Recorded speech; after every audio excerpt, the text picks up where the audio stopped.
I came home to find a stranger's padlock on the door of my own workshop. Inside, I could hear the screech of a power drill tearing into the walls I had built with my own hands 40 years ago.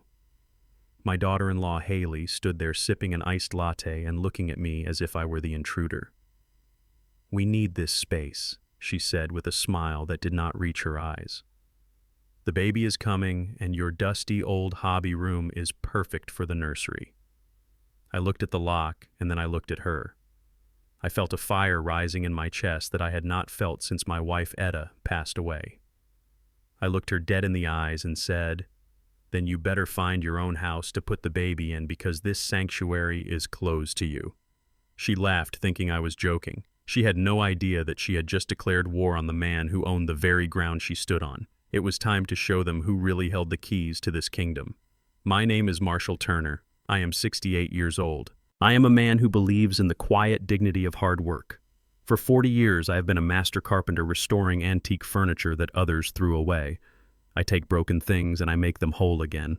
It is a patient work. It requires silence and respect. But there is no silence in my house anymore, and there is certainly no respect. I am a black man who bought a Victorian home in Atlanta when this neighborhood was nothing but broken windows and crime tape.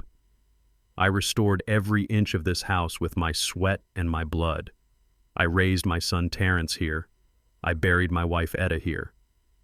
Now I live in the guest room, while my son and his wife Hailey act like they are the lords of the manor. Before I tell you how I reclaimed my dignity, I want to know where you are listening from. Leave a comment below. If you have ever felt like a guest in your own home, hit that like button and subscribe. The day it started was a Tuesday. I had gone fishing early in the morning just to get some peace. The house had become suffocating lately. Hailey had been complaining about everything. The smell of my varnish was too strong. My boots were too muddy. My jazz records were too loud. She is a woman who likes everything white and gray and silent. She calls it minimalism. I call it emptiness. I needed to breathe, so I took my truck and drove to the lake. I caught nothing, but it did not matter. The silence was the catch. When I pulled my truck into the driveway around noon, the sun was high and hot. I felt relaxed for the first time in weeks. That feeling lasted exactly 10 seconds. As soon as I stepped out of the truck, I heard it, the sound of destruction. It was a high-pitched whining sound like a dentist drill hitting a nerve. It was coming from the back of the house. My heart hammered against my ribs. I ran to the backyard thinking maybe a pipe had burst or a tree had fallen. I rounded the corner and stopped dead. My workshop is a separate structure attached to the garage. It is my sanctuary. It is where I keep chisels that belonged to my grandfather. It is where I keep the unfinished rocking chair I was making for Etta before she died. The double doors to the workshop were closed, but there was something new on them. A shiny silver combination padlock. It was not mine. I have never locked that room in my life. I reached for the lock and rattled it. Cold steel, locked tight. Inside, the noise was deafening. Someone was drilling into the heart of my heavy oak workbench. I could feel the vibration through the door handles. "Hey!" I shouted, pounding on the wood. "Open this door!" The drilling stopped. A moment later, the side door of the main house opened. Hailey stepped out. She was wearing a white sundress and holding that plastic cup of coffee she always carries. She looked at me with a mixture of boredom and annoyance. "Oh, you are back early," she said. Her voice was flat. I pointed a trembling finger at my workshop. "Who is in there, Hailey? And why is my door locked?" She took a sip of her drink and sighed. "It is just the contractors, Marshall. Relax. We are just making some adjustments." "Adjustments," I repeated. My voice dropped an octave. "That is my shop. Nobody goes in there without my permission. Nobody touches my tools." Hailey walked closer. She did not look scared. She looked like a parent explaining something to a slow child. "That is the problem, Marshall. It is just a shop.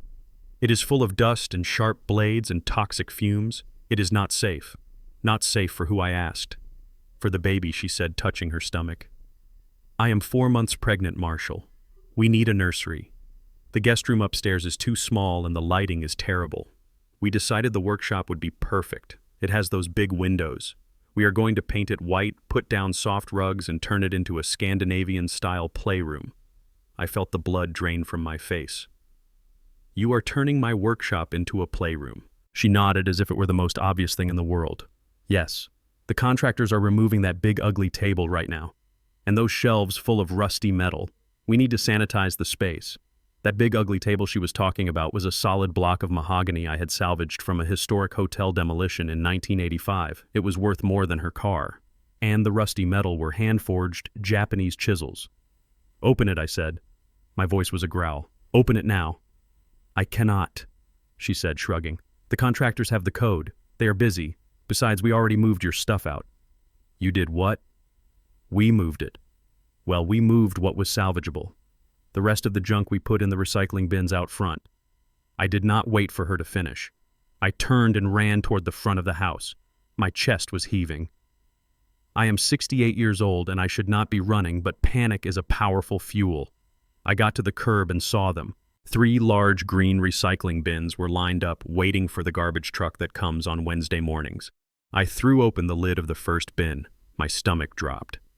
There they were, my clamps, my saws, the jars of rare pigments I use for color matching, all thrown in there like trash.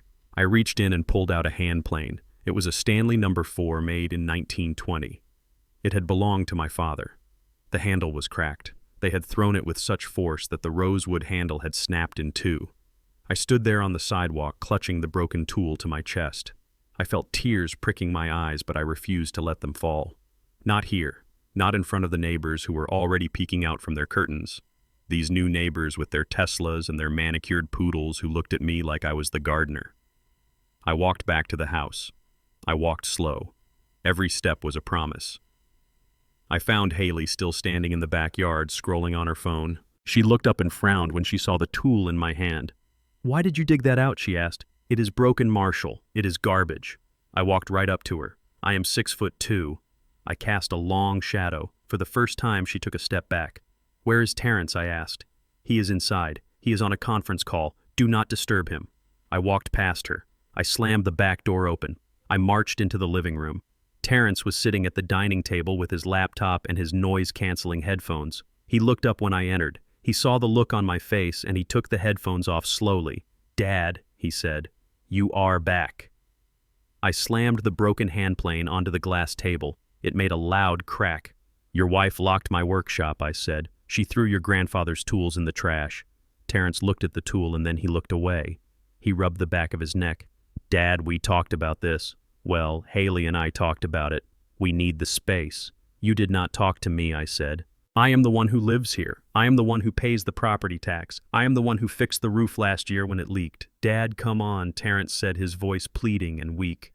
"You are retired. You do not need a professional shop anymore. You can keep a toolbox in the garage if you want to tinker. But Hailey has a vision for the nursery. She wants everything perfect for the baby. You want your grandson to have a nice room, do not you?" He was using the baby as a shield just like she did. They knew I wanted a grandchild more than anything. They were weaponizing my love against me. "I want my grandson to have a grandfather who is respected," I said. I leaned over the table. "That wood in there is not just lumber, Terrence. There is a client contract in there. I am restoring a Louis XIV chair. It is worth $50,000. If your contractors scratch it, if they move it wrong, I am liable." "Did you think about that?" Terrence blinked. $50,000. I thought you were just making birdhouses or something." I stared at him. My own son. He had grown up watching me work, but he had never really seen me. He saw a black man in coveralls covered in dust, and he assumed it was low labor. He did not see the artist. He did not see the businessman.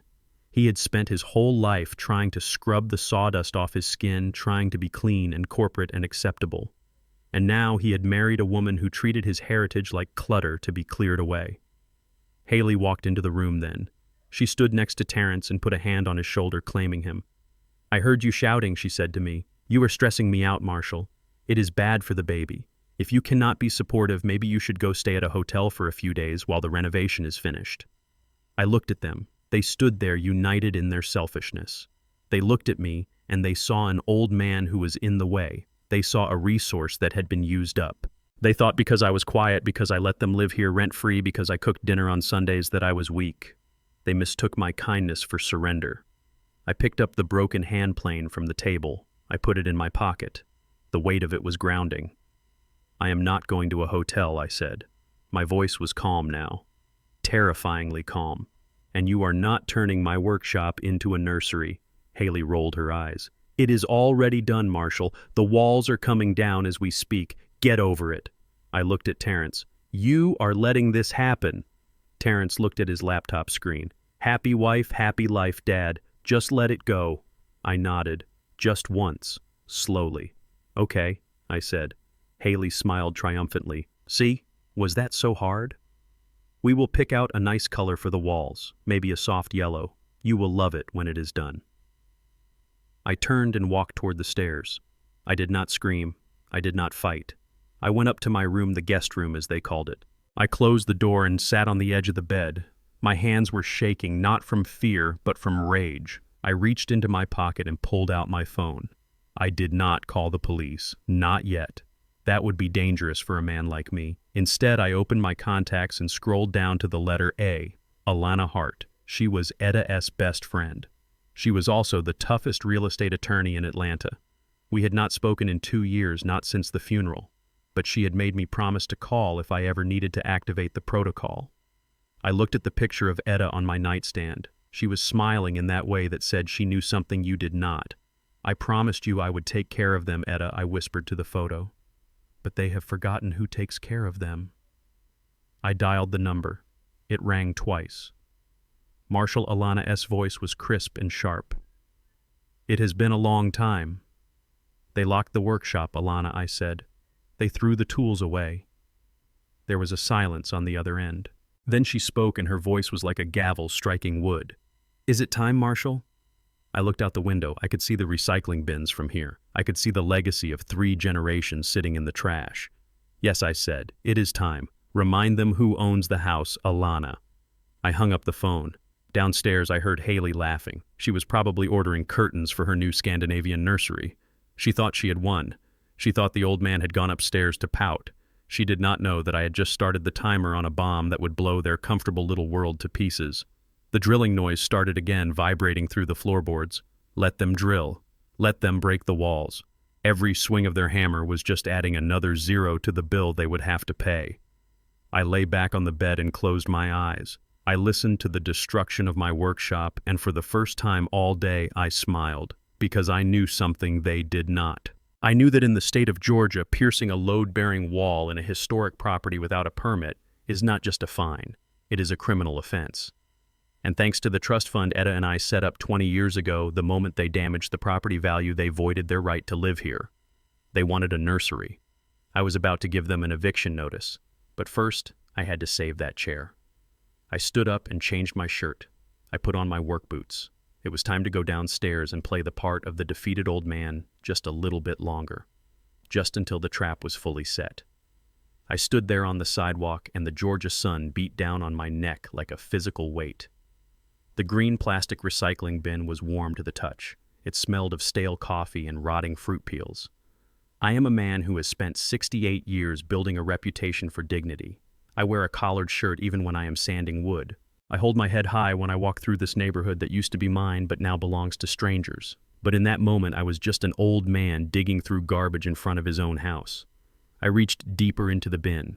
My hand brushed against something cold and slimy before my fingers closed around the familiar wooden handle of a chisel. I pulled it out.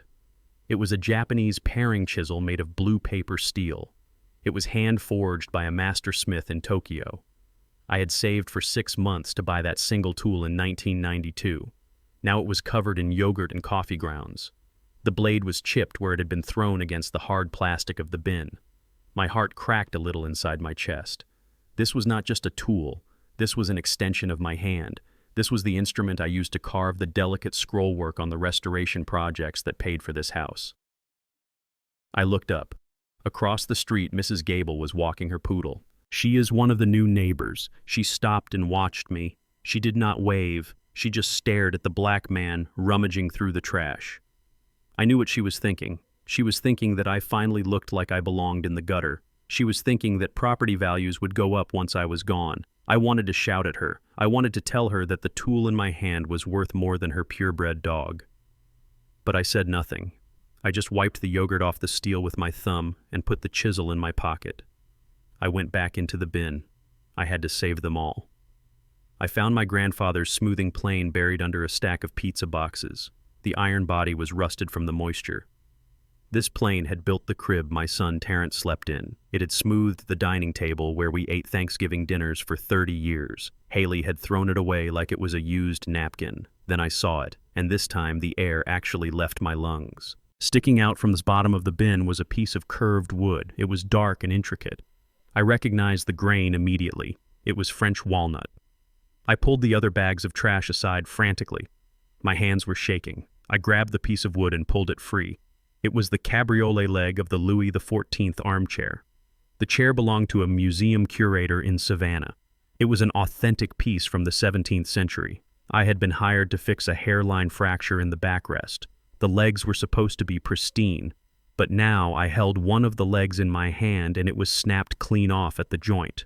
I looked at the jagged, splintered wood. This was not just damage. This was a catastrophe. This chair was insured for $50,000. If I could not fix this, I would be sued. My business would be bankrupt. My reputation would be destroyed. I felt a wave of nausea wash over me. "That is disgusting, Marshall."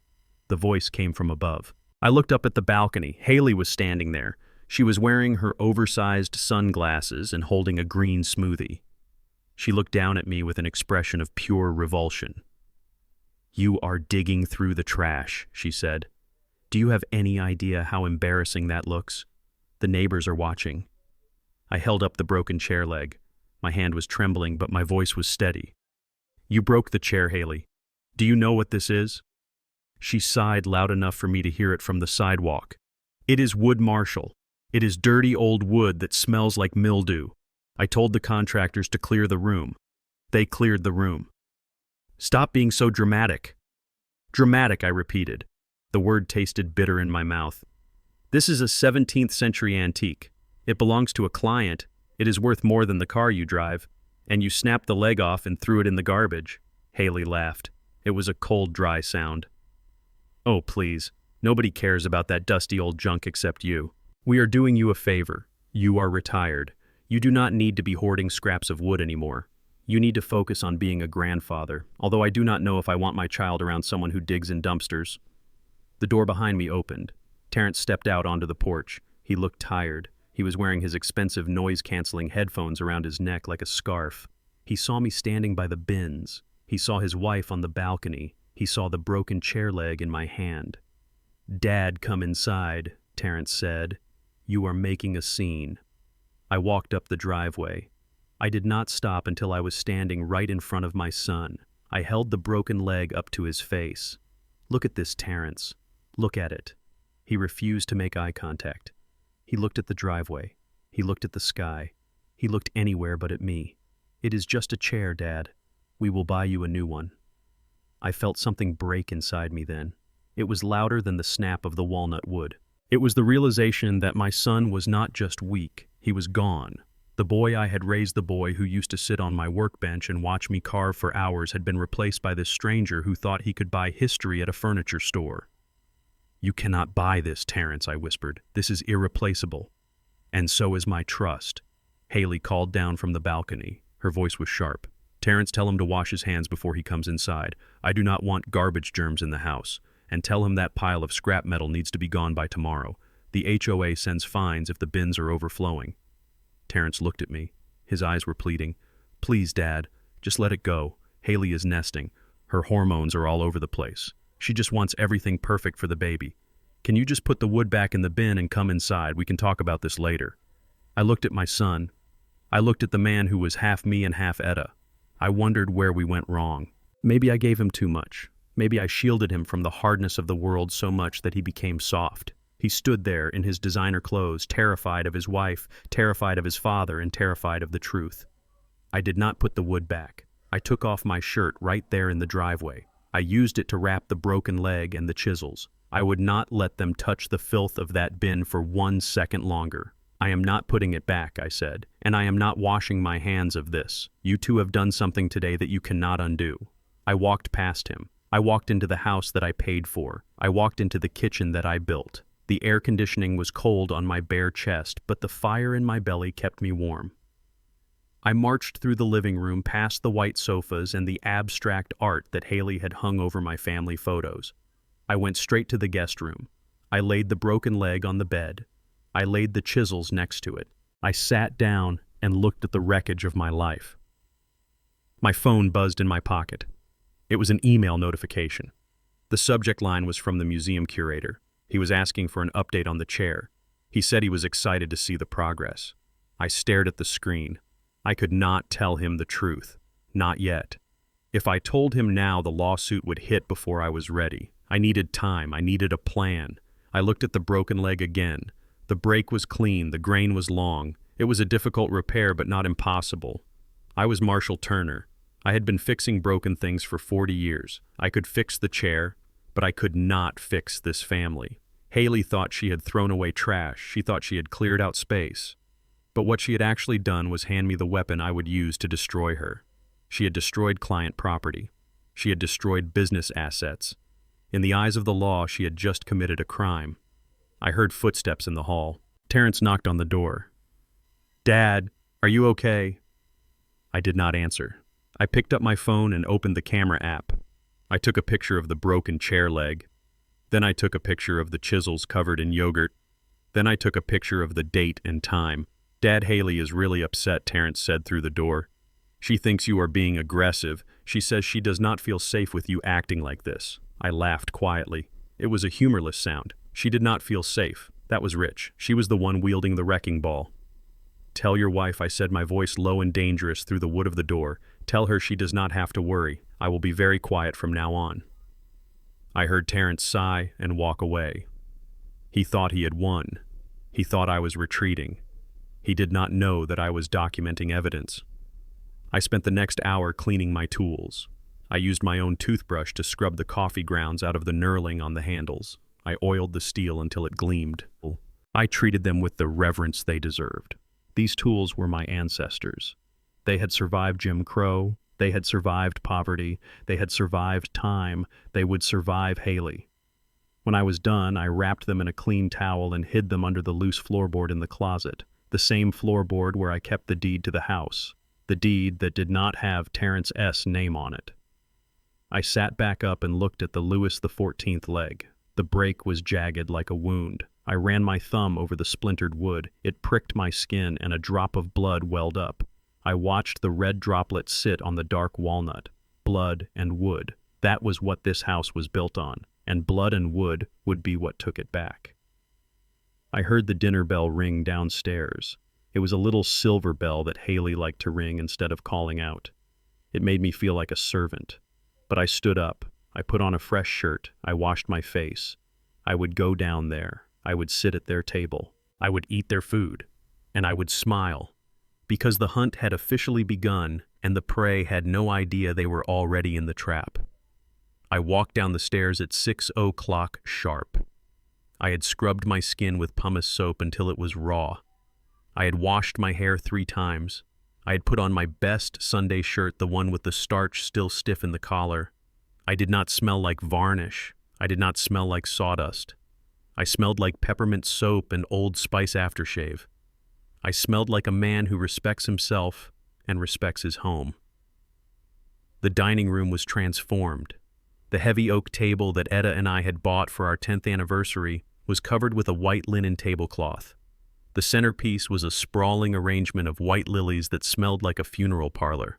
Crystal wine glasses sparkled under the chandelier light. It was beautiful, I suppose, but it felt cold.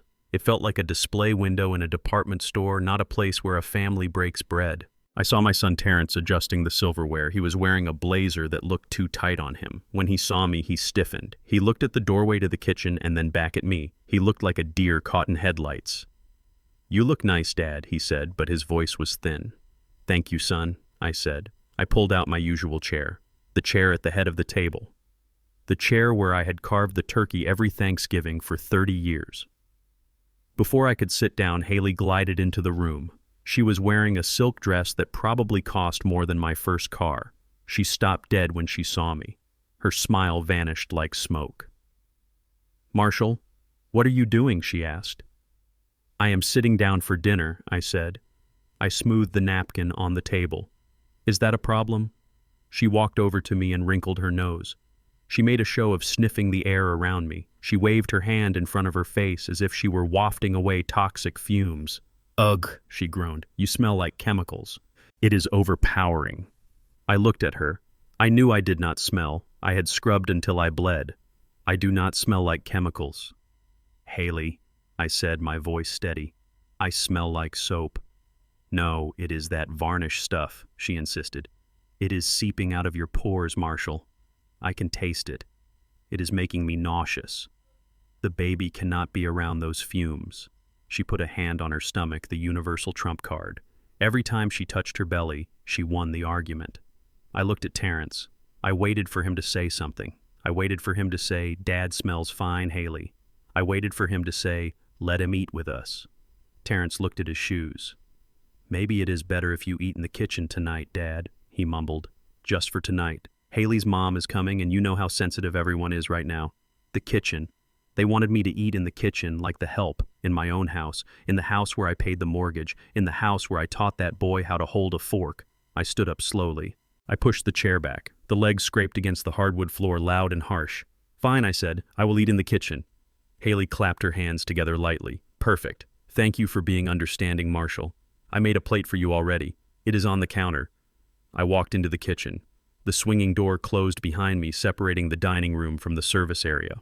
On the granite island there was a plate. It was not the roast duck I could smell cooking in the oven. It was a salad. A small, sad salad with no dressing and a piece of cold grilled chicken that looked like rubber. I sat on a bar stool. The kitchen was silent except for the hum of the refrigerator. I stared at the cold chicken. I felt a lump in my throat that was so hard I could barely swallow. It was not sadness. It was humiliation. Pure, burning humiliation. Then the doorbell rang. I heard the high-pitched greetings. I heard the rustle of expensive fabrics. I heard the voice of Mrs. Vance, Hailey's mother. She was a woman who smiled with her teeth but never with her eyes. She was a woman who had asked me at the wedding if I was surprised that Terrence was so articulate. I got off the stool. I moved closer to the swinging door. I did not open it. I just stood there in the shadows and listened. I needed to know what they said when they thought the old workhorse was out to pasture. "Oh, Hailey, the house looks divine," Mrs. Vance gushed. "You have done wonders with this place. It used to be so dark and heavy. Now it looks civilized." "Thank you, Mom," Hailey replied. "It has been a struggle. You know how it is. We are trying to modernize, but we have obstacles." "Obstacles?" Mrs. Vance asked. "You mean the father? Is he still here?" I leaned closer to the door. My heart was hammering against my ribs. "Yes, he is still here," Terrence said. His voice sounded defensive but weak. "He is eating in the kitchen. He did not feel up to joining us tonight." A lie. My own son lied to protect his pride. He could not admit that his wife had banished his father from the table. Mrs. Vance lowered her voice, but I could still hear her perfectly. "The acoustics in this house are excellent. I built them that way." "You really need to do something about that, Hailey," Mrs. Vance said. "A baby needs a calm environment. You cannot have a senile old man wandering around smelling like a factory. It is not healthy, and frankly, it is not safe. What if he leaves the stove on? What if he hurts the baby?" "He is not senile," Mom Terrence said. "He is just set in his ways." "He is difficult," Hailey cut in. "He is stubborn, and he is selfish. I tried to turn his workshop into the nursery, and he threw a fit. He was digging through the trash today, Mom, like a homeless person. It was mortifying. I heard the clink of wine glasses. I imagined them sipping their expensive red wine that Terrence paid for with the money I gave him." "Well, Mrs." Vance said, her voice dripping with false sympathy. "You have to manage him, dear. That is what you do with assets that have become liabilities. You manage them. Have you looked into that facility I told you about?" "Sunset Hills." "We gave him the brochure," Hailey said. "I think he is considering it. I told him it would be better for his health. But he is clinging to this house like a barnacle." "You have to be firm," Mrs. Vance said. "It is your house now. Technically. You and Terrence are the future. He is the past. And the past belongs in a museum or a home, not in the master suite." I felt a cold chill run down my spine. "It is your house now. That was what they believed. That was the narrative they were building. They truly believed that because I was old and quiet, I was already dead. They were dividing up the carcass before the animal had even stopped breathing. I reached into my pocket and pulled out my phone. I opened the voice recorder app. I pressed the red button. The timer started counting. 1 second, 2 seconds. I need more evidence, I whispered to myself. Keep talking, please keep talking. You know, Hailey continued, her voice getting louder as she relaxed. The worst part is the entitlement. He walks around here like he owns the place just because he bought it 40 years ago. He does not understand that equity does not equal authority. We are the ones maintaining it. We are the ones improving it. Maintaining it, I thought. You have not lifted a finger to fix a leak or paint a wall. You hired contractors with my money. And let us be honest, Mrs. Vance said. Her tone dropped to a conspiratorial whisper. It is a cultural thing, dear. They get very attached to land. It is a generational trauma response. But you cannot let his emotional baggage hold you back. You have a family to raise. You need this asset to work for you. If he goes to the home, you could probably build a carriage house in the back, rent it out, create passive income. I froze.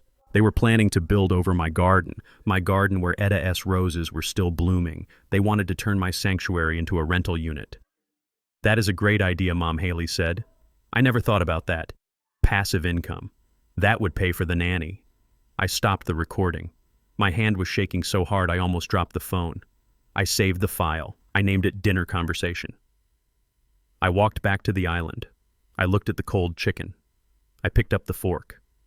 I forced myself to take a bite. It tasted like sawdust. It tasted like betrayal. But I chewed it. I swallowed it. I needed the strength. I sat there in the dim light of the kitchen, listening to them laugh and plan my demise. I looked at the granite countertop. I remembered when I installed it. I remembered Terrence sitting right there doing his homework while I grouted the tiles. I had built this kitchen so he would always have a warm place to eat. And now he was in the other room letting strange women plan how to erase me. The door pushed open. I stiffened. It was Terrence. He came in holding an empty wine bottle. He looked at me, and for a second I saw shame in his eyes. Need another bottle, he mumbled, avoiding my gaze. I looked at him. I did not look away. I let the silence stretch out between us. I let it become heavy and suffocating. Is the food good, Dad? He asked weakly. It is cold, Terrence, I said. It is very cold. He flinched. He grabbed a bottle of wine from the rack and turned to leave. He could not stand to be in the same room with his guilt. Terrence, I said. He stopped his hand on the door. Yeah, Dad. Does she know, I asked? Know what? Does she know that the foundation of this house is settling? I lied. Does she know that if you remove the load-bearing walls in the workshop, the roof might collapse? Terrence turned around. His face went pale. What? You never said anything about the foundation. I took a bite of a cucumber slice. I crunched it loudly. I am just a senile old man, Terrence. What do I know? I am just a liability you need to manage. Terrence stared at me. His mouth opened, but no words came out. He realized I had heard them. He realized I knew exactly what was being said in that dining room. Dad, look, it is just talk. Mom Vance is just... She is old-fashioned.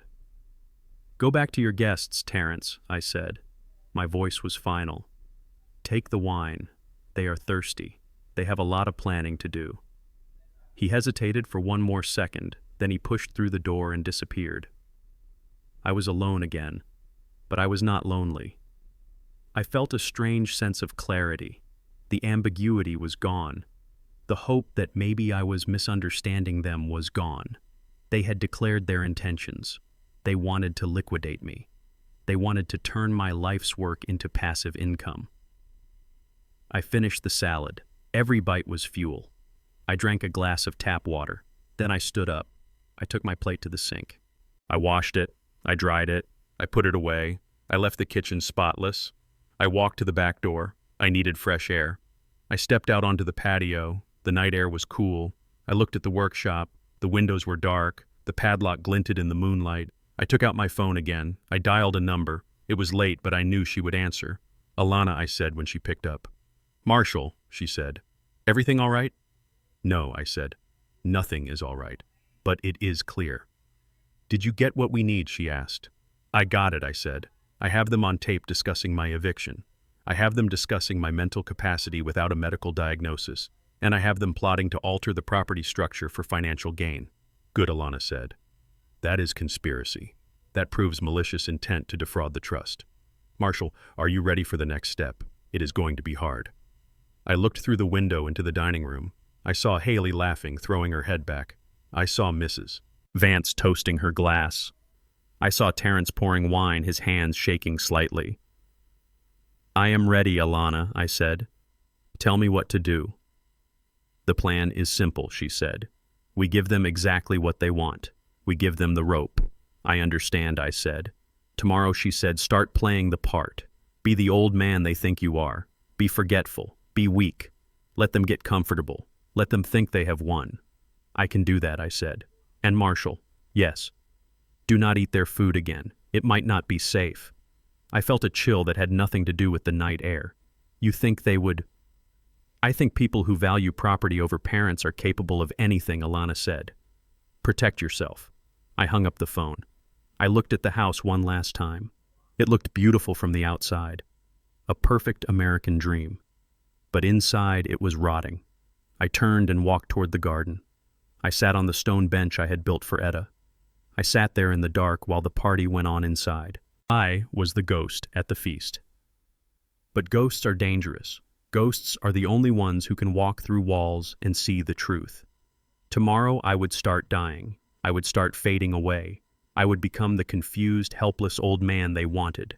And while they watched me fade, I would be sharpening the axe that would cut them down. The dinner party laughter floated out the window. Laugh while you can, I thought. Enjoy the wine, because the bill is coming, and it is going to be expensive. The silence in the house the next morning was different. It was not the peaceful silence of a library or a church. It was the silence of a prison cell. I woke up at 5 in the morning just like I have for 40 years. I washed my face with cold water. I put on my slippers. I walked over to the small television set in the corner of my room. I like to watch the early morning business news. I like to see how the markets are moving. Even a retired carpenter needs to know the price of lumber and the state of the world. I pressed the power button. The screen flickered to life, but there was no picture. There was only a blue screen with a bouncing box that said no signal. I checked the cable box. The lights were off. I checked the wall outlet. It was plugged in. I picked up the remote and pressed the menu button, but nothing happened. I sighed and reached for my phone. I wanted to check my email. I wanted to see if the museum curator had replied about the chair. I tapped the mail icon. A spinning wheel appeared. It spun, and then a message popped up. Cannot get mail. No internet connection. I looked at the Wi-Fi symbol in the corner of my screen. It was gone. I opened the settings. The network name, Turner House, which I had set up 10 years ago, was gone. In its place was a new network name. It was called The Vance Family, and it was locked. I sat down on the edge of the bed. I felt a tightness in my chest. This was not a technical glitch. This was a siege. In war, the first thing you do is cut the enemy's communication lines. You isolate them. You make them feel like they are alone in the world. Hailey was not just a mean girl from the suburbs. She was a tactician. I got dressed slowly. I put on my gray trousers and a button-down shirt. I would not give them the satisfaction of seeing me in my pajamas looking confused. I walked downstairs. The house was quiet. The air conditioning was humming. I found Terrence in the kitchen. He was making an espresso with that expensive Italian machine they had bought with my money. He looked up when I entered and he flinched. He always flinched now. "Morning, Dad," he said. "The internet is down, Terrence," I said, "and the television is not working." He turned his back to me. He focused on frothing the milk. "Oh yeah, about that. Hailey and I looked at the budget last night. The cable bill was getting ridiculous. We decided to cut the cord. You know how it is. We have to save every penny for the baby." I looked at the espresso machine. I looked at the granite countertops. I looked at the smart fridge that cost $3,000. "You cut the cord," I repeated. "But the internet is gone too." "We changed providers," he said quickly. "The new modem is in our bedroom. The signal does not really reach the guest room. The walls are too thick. Old houses, you know. I knew the walls were thick. I built them. I insulated them. But Wi-Fi goes through walls. Wi-Fi does not discriminate. People discriminate. So I am cut off," I said. "Dad, do not be dramatic. You can use the data on your phone. I have a limited plan, Terrence. I use the Wi-Fi for everything." Well, maybe that is a good thing, he said, turning around.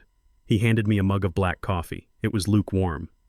Maybe you should spend less time staring at screens. It is bad for your eyes.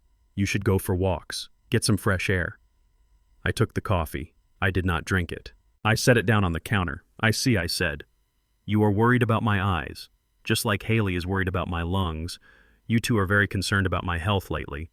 We just want what is best for you, Dad. I walked back upstairs. I did not want to argue. Argument implies that there are two sides to listen to. There were no sides here. There was only power and the abuse of power. When I opened the door to my room, I stopped. The room had changed. While I was downstairs for those 5 minutes, someone had been in here. There were boxes stacked against the wall. Big cardboard boxes with Amazon logos on them. There were plastic bins filled with winter coats. There was a vacuum cleaner. There was a broken lamp.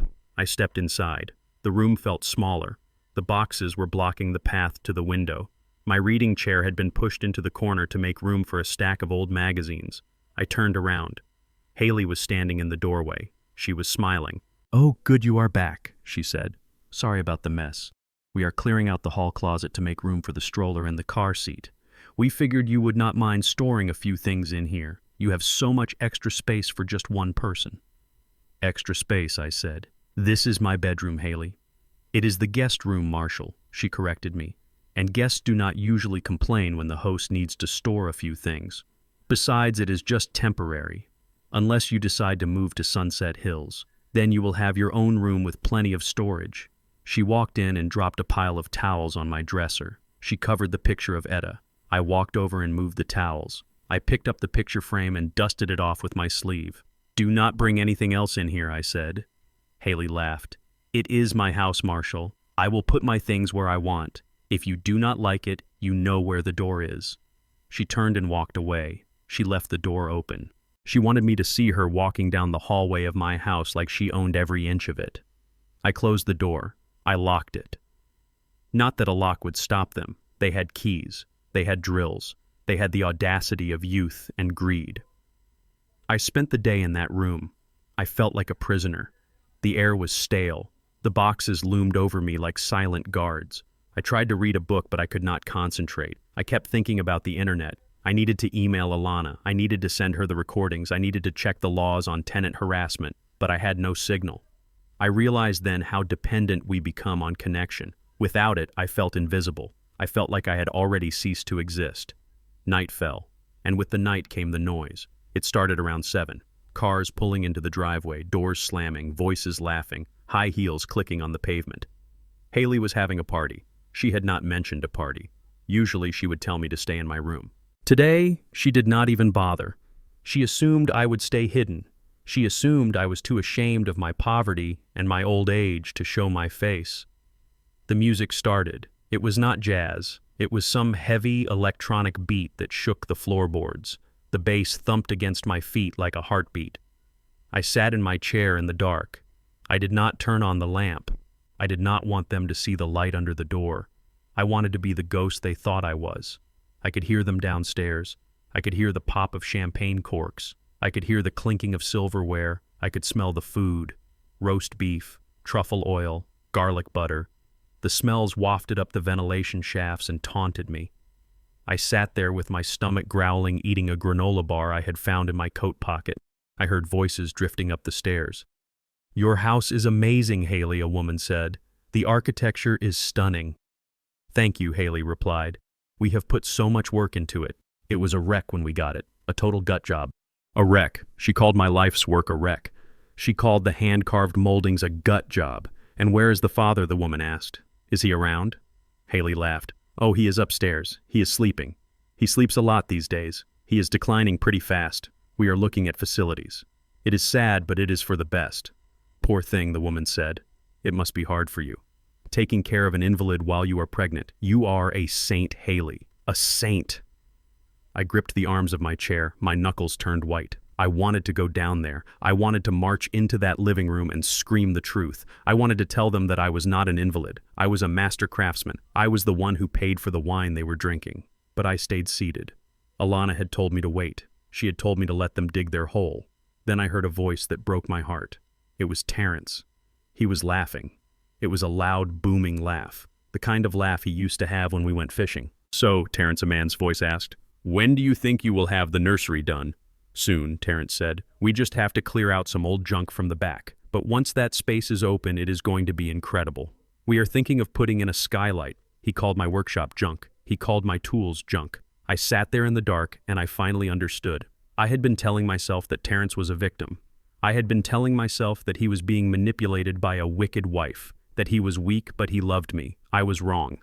Terrence was not a victim. He was an accomplice. He liked the lifestyle Hailey gave him. He liked the rich friends. He liked the compliments. He liked pretending that he had built this life himself. And if erasing his father was the price of admission, he was willing to pay it. He was not afraid of Hailey. He was aligned with her. They were a team. And I was the opponent. Tears rolled down my face. They were hot and salty. I let them fall. I let myself feel the pain. It is better to feel pain than to feel nothing. Pain tells you that you are still alive. I stood up. I walked over to the closet. I moved the pile of winter coats Hailey had dumped there. I reached up to the top shelf. I pulled down an old cardboard box. Inside was my emergency radio. It was a battery-powered device I kept for hurricane season. It did not need Wi-Fi. It did not need a cable box. It only needed batteries and a signal from the airwaves. I put in fresh batteries. I turned the dial. Static hissed in the quiet room. I turned it, slowly adjusting the antenna. A smooth voice cut through the static. It was the local jazz station. They were playing John Coltrane, Blue Train. I sat back down in my chair. I turned the volume up just enough so I could hear it, but they could not. The saxophone filled the room. It was mournful and strong. It was the sound of endurance. It was the sound of a man who had seen darkness and turned it into art. I closed my eyes. You can cut my cable, I thought. You can lock my Wi-Fi. You can fill my room with your trash. But you cannot cut the music. You cannot cut the history. I listened to the music and I listened to the party downstairs. Two worlds under one roof. One world was loud and drunk and built on lies. The other world was silent and dark and built on truth. They thought they were burying me. They thought they were piling dirt on my grave with every box they shoved into my room. But they forgot one thing. I am a seed. And when you bury a seed, it does not die. It grows. It pushes through the dirt. It cracks the foundation. And it rises toward the sun. I sat there in the dark listening to Coltrane, and I began to plan. Tomorrow I would go to the library. Public Wi-Fi is free. I would send the emails. I would upload the files. Tomorrow I would start the restoration project on the chair. I would do it right here in this cramped room. I would do it by hand. They wanted a war. They had one. But tonight I would just listen. I would let them laugh. I would let them toast to their imaginary future because I knew something they did not. The eviction notice was already being drafted, and it would be delivered not by mail but by the man they called a ghost. I have been a carpenter for 45 years, and the first rule of carpentry is safety. You measure twice and cut once. You never leave a blade exposed. You never leave a machine running. These habits are not just part of my job, they are part of my DNA. I am a man who checks the front door lock 3 times before I go to bed. I am a man who unplugs the toaster after every use. I do not forget things. My mind is as sharp as the Japanese chisels hidden under my floorboards. But they were counting on the world not knowing that. They were counting on the stereotype. Old black man, slow walk, gray hair, silence. To the outside world, those things look like decline. To Hailey, those things looked like an opportunity. The morning after the party, I woke up with a clear head. I went downstairs to make my morning tea. The kitchen was a mess from the night before. Wine glasses with red lipstick stains were scattered on the counter. Plates with half-eaten cake were piled in the sink. The smell of stale alcohol hung in the air. I cleaned a small space on the counter. I filled the kettle. I turned the gas burner on. I watched the blue flame circle the bottom of the kettle. When the water boiled, I poured my tea. Then I did what I have done every morning since 1980. I turned the knob to the off position. I felt the mechanical click. I saw the flame die. I wiped the stovetop with a cloth. I hung the cloth on the oven handle. I looked at the knob one last time to be sure. It was vertical. It was off. I took my tea out to the back porch. I wanted to check on my roses. Etta loved those roses. They were the only thing in the backyard that Hailey had not paved over or torn down yet. I sat on the bench and sipped my tea. I was thinking about the email I needed to send to Alana. I was thinking about the chair leg I needed to glue. I had been sitting there for maybe 20 minutes when I smelled it. It was not the smell of roses. It was the sharp, acrid smell of burning cotton. I stood up. I looked toward the kitchen window.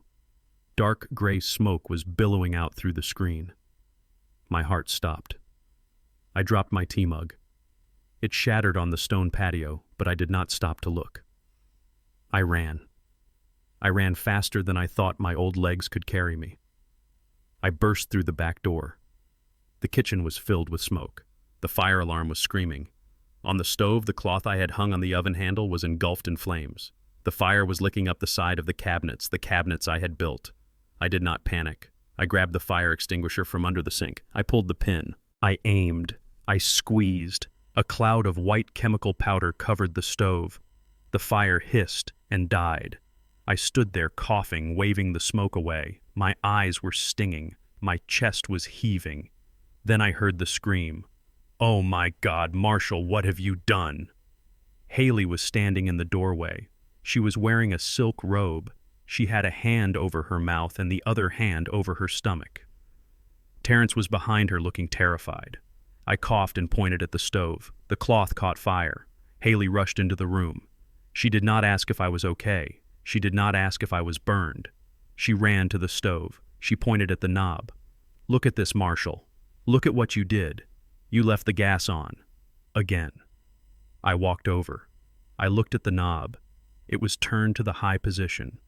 The gas was hissing softly now that the fire was out. I stared at it. The world seemed to tilt on its axis. "No," I said.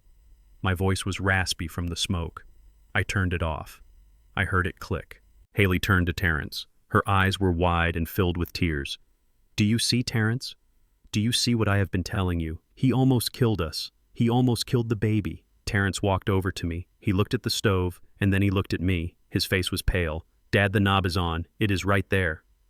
"Someone turned it back on," I said. I looked straight at Hailey. I turned it off. I wiped the stove. I went outside. Hailey let out a sob. "Oh my God, he is denying it. He is so confused he does not even remember doing it. Terrence, this is it. I cannot live like this. I cannot sleep at night wondering if he is going to burn the house down." She buried her face in Terrence's chest. Terrence wrapped his arms around her and looked at me with a mixture of pity and anger. "Dad, you have to admit you are getting forgetful. Last week it was the back door. Yesterday you were confused about the internet. Now this. This is dangerous." I looked at the knob again. It was a physical impossibility. I knew I had turned it off. But looking at it now, turned to high, with the white powder covering everything, I felt a cold knot of dread in my stomach. This was not an accident. This was theater. Hailey must have come downstairs while I was in the garden. She must have seen the cloth. She must have turned the burner on and waited. She waited until the smoke was thick enough to make a point, but not thick enough to destroy her investment. It was brilliant. And it was evil. "I am not confused, Terrence," I said firmly. "I am being framed." Hailey pulled away from Terrence. Her face hardened. "Framed? You think I framed you? You think I would risk my unborn child to frame you? That is exactly what a paranoid person would say. That is a symptom, Terrence. Paranoia. Denial. It is classic dementia." She used the word, dementia. It hung in the air like the smoke. Once that word is spoken, it is hard to take back. It stains everything. It turns every mistake into a symptom. It turns every disagreement into a diagnosis. I went to my room. I did not want to say anything else. Anything I said would be used against me. If I got angry, it was aggression. If I stayed silent, it was confusion. I sat on my bed and waited. I knew the next step was coming. An hour later, Terrence knocked on my door. He came in holding a folder. He sat down on the chair opposite me. He looked like he had been crying, or maybe Hailey had been yelling at him. "Dad, we need to talk," he said. I looked at him. I saw the little boy who used to scrape his knees and come to me for a bandage. Now he was here to deliver a wound. "What is it, Terrence?" I asked. He opened the folder. He pulled out a glossy brochure. He slid it across the small table. The cover showed a golden sunset over a generic brick building. Old people were smiling in wheelchairs. The text said, "Sunset Hills Senior Living. Dignity, care, peace." I picked it up. The paper felt slick and expensive, but I knew this place. It was 2 towns over. It was a warehouse for the forgotten. It was where people went to stare at walls until they died. Hailey and I think it is time, Terrence said. His voice was shaking. We cannot provide the level of care you need, Dad. Today was a wake-up call. If that fire had spread... I put the brochure down. I do not need care, Terrence. I need you to open your eyes. Your wife turned that stove on. Terrence slammed his hand on the table. Stop it, Dad. Just stop. Hailey is pregnant. She is terrified. Why would she do that? You are sick. You just do not know it. That is the nature of the disease. He took a deep breath. Look, I spoke to the manager at Sunset Hills. They have a bed opening up next week. It is a memory care unit. It is secure. You will be safe there. And if I refuse, I asked. Terrence looked down at his hands. If you refuse, Hailey says we have to call Adult Protective Services. She says we have to file for emergency guardianship. She says you are a danger to yourself and others. If the court sees the police report from the fire... He did not finish the sentence. He did not have to. If the court declared me incompetent, I would lose everything. I would lose the right to manage the trust. I would lose the right to hire a lawyer. Terrence would become my guardian, and Hailey would become the de facto owner of everything I built. This was the checkmate. Or so they thought. I looked at the brochure again. Sunset Hills. It cost $4,000 a month. My pension was only $2,000. How will you pay for this, Terrence? I asked. He hesitated. Well, we would have to use the equity in the house. We would have to refinance. Maybe rent out the main floor. There it was. The money. It always comes back to the money. They needed me out of the way so they could mortgage the house to the hilt. They wanted to strip the copper out of the walls of my life. I looked at Terrence. I saw the fear in him. He believed the lie because it was easier than facing the truth. If he admitted his wife was a sociopath, he would have to leave her. And he was too weak to be alone. I took a deep breath. I made my face soften. I let my shoulders slump. I let my hands tremble just a little. I realized I had to give them what they wanted. I had to let them think the gaslighting had worked. Maybe you are right, I whispered. Terrence looked up. What? I touched my forehead. I do not remember turning it on. I thought I turned it off, but maybe I did not. I have been feeling... foggy lately. Terrence exhaled a long breath. The tension left his shoulders. Oh, Dad, it is okay. It happens. I looked at the brochure. It looks nice, I said. Do they have a garden? Yes, Terrence said eagerly. Yes, they have a big garden. You can sit outside every day. And when would I go? I asked. Next Monday, he said. We can start packing your things. We will keep your tools in storage. Well, we will keep some of them. I nodded slowly. Monday.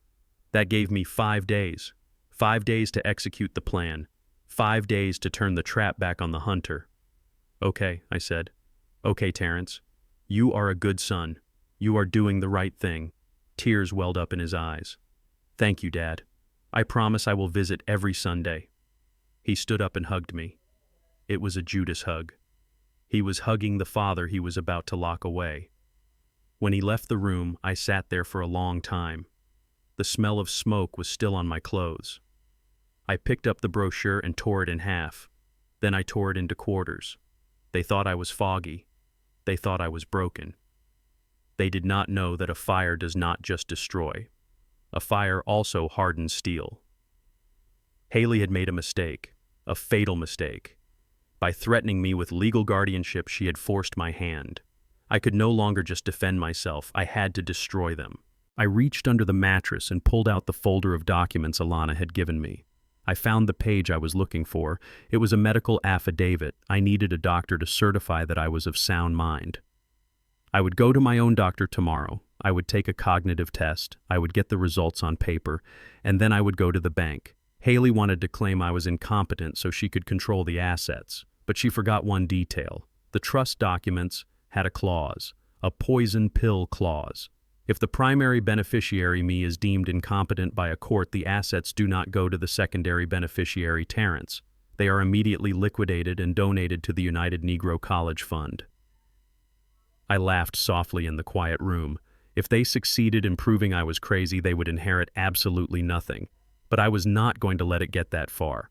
I was going to let them drive me to the gates of Sunset Hills. I was going to let them think they had won. And then I was going to burn their world down, not with gas and a match, but with the cold, hard truth. I heard footsteps in the hall. It was Hailey. She stopped outside my door. She did not knock. She just stood there listening. She wanted to hear if I was crying. I stayed silent. I let her have her moment. Enjoy it, Hailey, I thought. Enjoy the silence, because the storm is coming, and you are standing right in the path of the hurricane. I lay down on the bed and closed my eyes. I recited the names of my tools to keep my mind sharp. Chisel, plane, saw, hammer. Yes, I would be the hammer, and they were about to find out what it feels like to be the nail. I told Terrence I was going to the pharmacy to pick up my blood pressure medication. He did not even look up from his tablet. He just waved his hand and said, "Bring back a gallon of oat milk while you are out." He did not offer to drive me. He did not ask if I had money. He just gave me an order like I was a servant. That was fine. Servants are invisible. Servants are underestimated.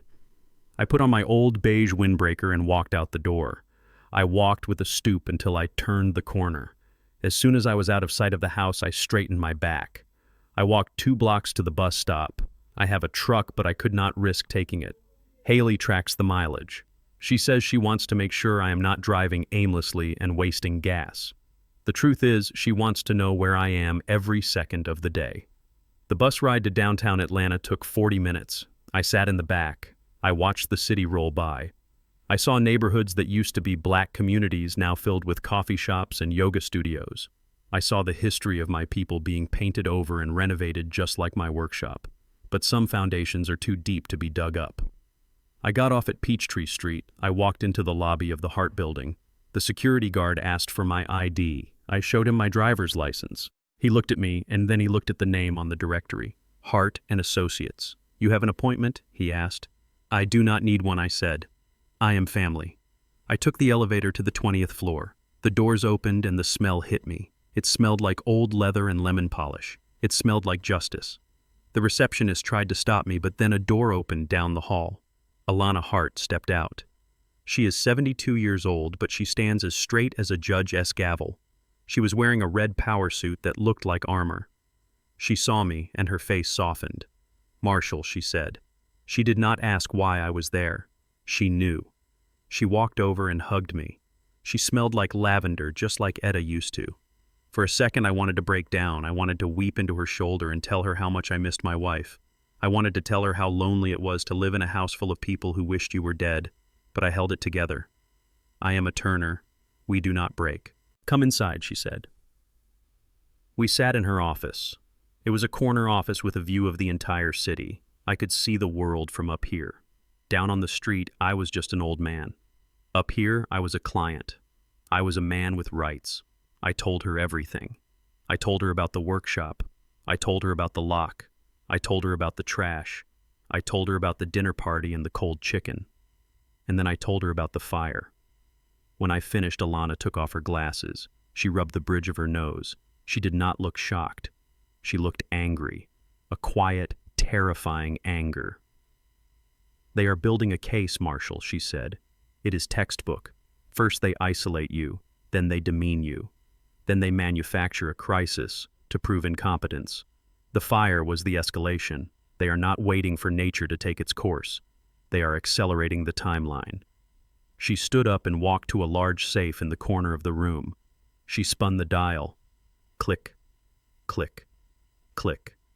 The heavy door swung open. She pulled out a thick file folder. It was labeled Etta's Legacy Trust. She placed it on the desk between us. "Do you remember what Etta said when we drafted this?" she asked. I nodded. "She said that love is blind, but the law must have eyes." Alana opened the file. She pointed to a paragraph on the 3rd page. "The house is not yours, Marshall. Not technically. You transferred the deed to the Turner Restoration LLC 10 years ago to protect it from liability lawsuits. And the LLC is owned by this trust. You are the sole trustee. You are the manager. You have 100% control. I know this," I said. "But if they declare me incompetent, Terrence becomes the guardian. He takes control of me. And if he controls me, he controls the trust." Alana smiled. It was a sharp smile. A wolf smile. That is what they think, she said. But Etta was smarter than that. And so was I. Look at Clause 14. I looked. The legal language was dense, but Alana translated it for me. This is the poison pill, she said. It states that if the primary beneficiary, which is you, is declared mentally incompetent or is placed under court-ordered guardianship, the assets of the trust are immediately frozen. The management of the LLC does not pass to the next of kin. Instead, the LLC is dissolved and all assets, including the real estate, are to be liquidated. The proceeds are then donated in full to the United Negro College Fund. I stared at the paper. I felt a laugh bubbling up in my chest. So if they prove I am crazy, I asked, if they succeed in locking me away, they get nothing. Zero, Alana said. They will be evicted by the executor of the charity. They will be homeless. And you will be taken care of by the separate insurance annuity we set up, which they cannot touch. It was brilliant. It was Etta reaching out from the grave to protect me. She knew Terrence was weak. She knew he might be influenced. She had built a wall around me that I had forgotten existed. But Marshal, Alana said, her voice turning serious. We do not want it to get that far. We do not want you in a home. We want you in your house. We want to expose them before they file the papers. We need to prove that their claims of dementia are fraudulent. We need to prove abuse. She opened a drawer in her desk. She pulled out a small black device. It was no bigger than a pack of gum. This is a high-definition voice recorder, she said. It has a battery life of 40 hours. It activates on sound. I took it. It felt cold and heavy in my hand. I have been recording them on my phone, I said. That is good, she said. But this is better. I want you to wear this at all times. I want you to capture the threats. I want you to capture the lies. And most importantly, I want you to capture the financial coercion. She pulled out another document. It was a bank statement. I had my forensic accountant look at the joint checking account you share with Terrence, she said. The one you use for household expenses. I felt a knot in my stomach. I knew what was coming. It is empty, Marshal, she said gently. There was $40,000 in there 6 months ago. Today there is less than $500. I closed my eyes. $40,000. That was my savings. That was the money for the roof repair. That was the money for my medical bills. Where did it go? I whispered. Alana slid a spreadsheet across the desk. Nordstrom, Tesla Service Center, 5-star hotels in Miami, fine dining, and a $20,000 transfer to a contractor for renovation services. They spent my life savings on clothes and cars, I said, and they used my own money to pay the contractor to destroy my workshop. Alana leaned forward. Her eyes were piercing. Marshal, I have to ask you this, and I need you to be honest with yourself. Why did you add him to the account? You are a businessman. You know the risks. Why did you give him access? I looked at the spreadsheet. I looked at the list of transactions that detailed the theft of my dignity. I took a deep breath. The air in the office felt thin. Because he is my son, Alana, I said. My voice cracked. Because when Etta died, I looked at him and I saw the only thing I had left. I wanted him to feel like a man. I wanted him to feel like a partner. I thought if I treated him with trust, he would become trustworthy. I looked up at her. I was wrong, I said. I trusted the blood. But the blood is corrupted. Alana reached across the desk and covered my hand with hers. You were not wrong to love your son Marshall, she said. He was wrong to betray that love. And now we are going to make him accountable. She stood up. She walked to the window and looked out at the city. Here is the plan, she said. You are going to go back there. You are going to continue to play the role. You are going to let them think you are fading. You are going to agree to go to Sunset Hills. I nodded. I understand. But before you go, she said, turning back to me, you are going to ask for one thing. You are going to ask them to sign a contract. Tell them you want to gift them the house officially before you enter the home. Tell them you want to sign a deed of gift, but that gives them everything, I said. Alana smiled again. No, Marshall. I will draw up the papers. It will look like a deed. It will smell like a deed. But the language inside will be a confession. If they sign it, they are admitting that they are accepting the property in exchange for placing you in a facility. That proves quid pro quo. That proves they are trading your freedom for real estate. That is elder abuse. and that is a felony. I stood up. I put the recorder in the breast pocket of my windbreaker. I buttoned it. It sat right over my heart. "You want me to trap them," I said.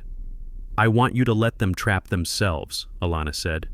"They are greedy, Marshall, and greed makes people blind. They will not read the fine print. They will only see the dollar signs." I walked to the door. I felt different than I had when I walked in. I was no longer a victim. I was an operative. I was a soldier on a mission. Marshal Alana called out. I turned back. "Be careful," she said. "When an animal is cornered, it bites, but when a predator thinks it has won, it gets sloppy. Wait for the sloppiness." I nodded. I left the office. I took the elevator down. I walked out into the sunshine. I went to the pharmacy. I bought the oat milk. I bought the blood pressure medicine. I caught the bus back to the suburbs. I walked the 2 blocks to my house. When I opened the front door, the house smelled of fresh paint. They were painting the hallway, a bright, stark white. They were erasing the warm yellow that Etta had chosen. Terrence was in the living room watching football on the big screen. Hailey was on her laptop looking at baby clothes. "Did you get the milk?" Terrence asked without looking away from the game. I held up the plastics bag. "I got it," I said. "Good," Hailey said. "Put it in the fridge, and Marshall, try not to slam the door. I have a headache." I walked into the kitchen. I put the milk away. I reached into my pocket and felt the small, hard shape of the recorder. I slid the switch to the on position. A tiny red light blinked once and then went dark, indicating it was recording. I walked back into the living room. "I have been thinking," I said. My voice was soft. I made it sound tired. Terrence muted the TV.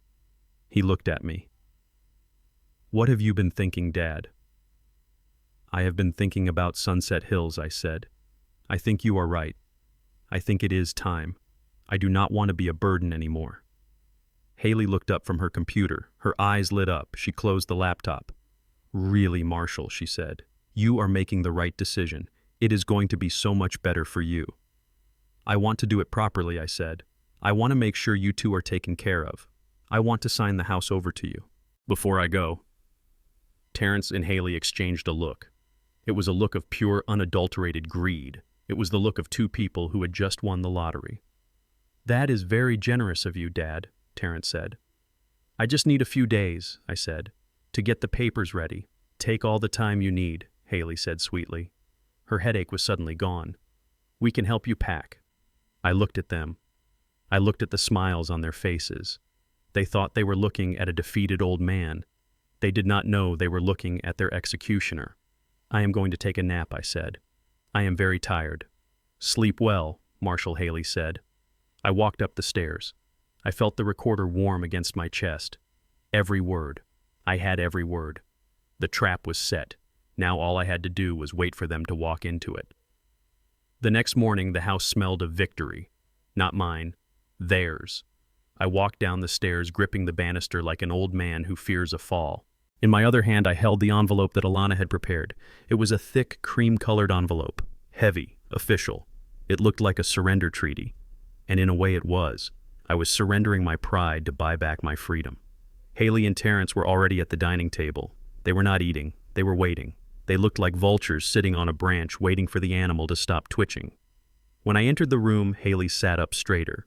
She pushed her coffee cup aside. Her eyes went immediately to the envelope in my hand. "Good morning, Marshall," she said. Her voice was bright and artificial. "Did you sleep well?" I slept fine. I lied. I had not slept at all. I had spent the night staring at the ceiling, rehearsing my lines. I had spent the night praying that Alana was right about the blindness of greed. I walked to the table. I did not sit down. I stood there, slightly hunched over, letting my hand tremble just enough to be noticeable. "I have the papers," I said. "The papers, My voice was low. I made it sound defeated. Terrence stood up. He pulled out a chair for me. "Here, Dad. Sit down. You look tired." I sat. I placed the envelope on the table. I kept my hand on it for a moment, feigning hesitation. "I thought about what we discussed," I said. "About Sunset Hills. About the future." And Hailey leaned forward. And I think you are right," I said. "I cannot take care of this place anymore. It is too much for me, and if I am going to the home, I want to make sure you two are secure. I do not want the state taking the house for fees. I want it to stay in the family." Hailey let out a breath she had been holding. Oh, Marshall, that is so sensible. That is exactly what we want to keep the legacy alive. Legacy. She used that word without knowing what it meant. Legacy is not what you own. Legacy is what you build. She had never built anything in her life except debt and resentment. I opened the envelope. I pulled out the document Alana had drafted. It was titled Deed of Gift. The font was large and impressive, but the text in the middle was where the trap lay. Alana had written it brilliantly. The contract stated that I, Marshall Turner, was transferring the property to Terrence and Hailey Vance strictly on the condition that they assume full responsibility for my care at the Sunset Hills facility. It stated that this transfer was a direct payment for their promise of care. To a layman, it looked like a standard agreement. To a lawyer or a judge, it was a confession. It was proof of a quid pro quo. I give you house. You put me away. It stripped away the defense that they were acting in my best interest. It proved they were acting for profit. I slid the document across the table. I signed my part. I said, pointing to my shaky signature at the bottom. I just need you two to sign as the recipients. Once you sign this, the house is yours. I will go to Sunset Hills on Monday. Hailey grabbed the pen before the paper even stopped moving. She did not read the first paragraph. She did not read the second paragraph. She flipped straight to the back page. She was looking for the signature line. She was looking for the gold. Honey, Terrence said, his voice a little anxious. Maybe we should read it first. Hailey shot him a look that could cut glass. It is a standard deed, Terrence. Your father had it drawn up. Do you not trust your own father? She looked at me. You used a lawyer, right, Marshall? Yes, I said. I used a lawyer. See, Hailey said. It is legal. Just sign it, Terrence, so we can get started. We have so much to do before the baby comes. She signed her name. Hailey Vance. The loops of her letters were large and aggressive. She pressed down so hard on the pen that I could hear the tip scratching the paper. She was carving her claim into my life. She pushed the paper to Terrence. Sign it, she ordered. Terrence looked at me. He looked at the document. For a second, I saw hesitation. I saw a flicker of conscience. He knew this was wrong. He knew he was signing his father away. Dad, he said softly, are you sure about this? I looked him in the eye. I am sure, Terrence. I just want peace. He nodded. He picked up the pen. He signed. Terrence Turner. It was done. They had just signed a document admitting that they were trading my liberty for property. They had just handed me the evidence I needed to charge them with financial exploitation of the elderly. I reached out and took the document back. I will keep this safe, I said. I will give it to the administrator at Sunset Hills on Monday when I check in. They need it for their files. Hailey frowned. Why do not we keep it, Marshall? We have a safe. It is part of the admission process, I lied smoothly. They need the original. I will make you a copy later. Hailey shrugged. She did not care about the paper anymore. She cared about the result. She had won. The house was hers. Well, she said, clapping her hands together. That settles it. Since the house is officially ours, now we do not have to wait anymore. Wait for what I asked. Hailey pulled her phone out of her pocket. She dialed a number. You can come in now, she said into the phone. We are ready. I felt a cold chill run down my spine. Come in. Who was she talking to? The front doorbell rang. It was not a polite ring. It was a long, impatient buzz. Terrence stood up. That must be them. He went to the door.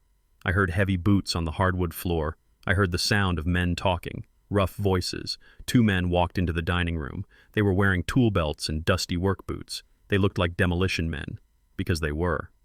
Morning, Mom, the tall one said to Hailey. We got the sledgehammers in the truck. You want us to start on that wall now? Yes, Hailey said. She stood up and smiled a smile that was all teeth. Start immediately. I want that wall gone by lunch. We need to open up the space. The baby needs light. I sat frozen in my chair. That wall. She was talking about the wall between the living room and the workshop, the load-bearing wall. The wall where Etta had hung our wedding photos for 30 years. You are doing it now, I asked. My voice was barely a whisper. Why wait? Hailey said. You are leaving on Monday. The noise will not bother you. Besides, we want you to see the progress before you go. We want you to see how beautiful it is going to be. She was not just evicting me, she was erasing me. She wanted me to watch my history turn to rubble. The workmen walked past me. They did not look at me. To them, I was just furniture. They walked toward the back of the house, toward the door that led to my workshop. I stood up. I followed them. I had to see it. I had to witness the crime. Hailey and Terrence followed me. Hailey was practically skipping. The tall workman took a sledgehammer from his partner. He sized up the wall. He tapped it a few times, finding the studs. "Ready, ma'am?" he asked. "Do it," Hailey said. The man swung the hammer. Crack! The sound was like a gunshot in the enclosed space. Plaster flew. Dust billowed into the air. A jagged hole appeared in the smooth yellow paint. My heart lurched. I felt that blow in my own ribs. He swung again. Crash! More plaster fell. The wooden laths behind the plaster splintered. I could see into the workshop now. I could see the darkness of my sanctuary being breached by the violence of their greed. Terrence flinched with every blow. He looked pale. "Dad, maybe you should go upstairs," he said. "You do not need to watch this." "No," Hailey said, grabbing Terrence's arm. "Let him watch. He needs to see that change is good. Look, Marshall, look how much bigger the room feels already. It breathes now." It did not breathe. It bled. The men kept swinging. Dust filled the air, coating the furniture, coating the floor, coating my skin. I tasted the gypsum. It tasted like chalk and dry rot. I looked at the workshop. I saw my workbench covered in plastic sheets. I saw the shadow of the Louis XIV chair in the corner. "Stop," I wanted to scream. "You are destroying the structural integrity of the house. You are destroying my soul." But I bit my tongue. I bit it so hard I tasted copper. I had to let them do this. I had to let them destroy the wall, because every swing of that hammer was adding another $1,000 to the damages I would claim. Every swing was another nail in their legal coffin. Alana had said, "Give them the rope." This was the rope. They were hanging themselves with every brick they knocked down. I watched for 10 minutes. By then there was a hole big enough to walk through. The separation between my work and my life was gone. The dust was settling on Hailey's expensive silk blouse, but she did not care. She was intoxicated by destruction. "It is perfect," she whispered. "It is going to be a masterpiece." I turned around. I could not watch anymore. Not because I was weak, but because I was afraid I would kill them if I stayed. "I am going to my room," I said. "The dust is bad for my chest." Hailey waved her hand dismissively. "Go ahead, Marshall. Start packing. You have a lot of boxes to fill." I walked up the stairs. The sound of the sledgehammer followed me. Bam! Bam! Bam! It shook the railing under my hand. It shook the pictures on the wall. I went into my room. I closed the door. I locked it. I shoved a towel under the crack to keep the dust out. I went to the closet. I pulled up the loose floorboard. I took out the camera. I checked the recorder in my pocket. It was still running. It had captured everything. The signing of the deed, the order to destroy the wall, the joy in Hailey's voice as she tore my house apart. I sat on the bed. I felt old. I felt tired. The adrenaline of the signing had faded, leaving only a cold, hollow ache. I looked at the picture of Etta. "They broke the wall, Etta," I whispered. "They broke the wall where you hung the calendar." I wiped a tear from my cheek. It left a streak of white dust on my skin. "But they signed the paper," I said to the empty room. "They signed it, Etta." They walked right into the trap. Downstairs, the noise stopped for a moment. Then I heard Hailey's voice laughing. She was probably standing in the rubble, envisioning her white Scandinavian furniture. I lay back on the pillow. Let them laugh. Let them break the walls. Monday was coming, and on Monday the hammer was going to swing the other way. I reached for my phone. I had no signal, but I typed a draft email to Alana. Subject: the deed is signed.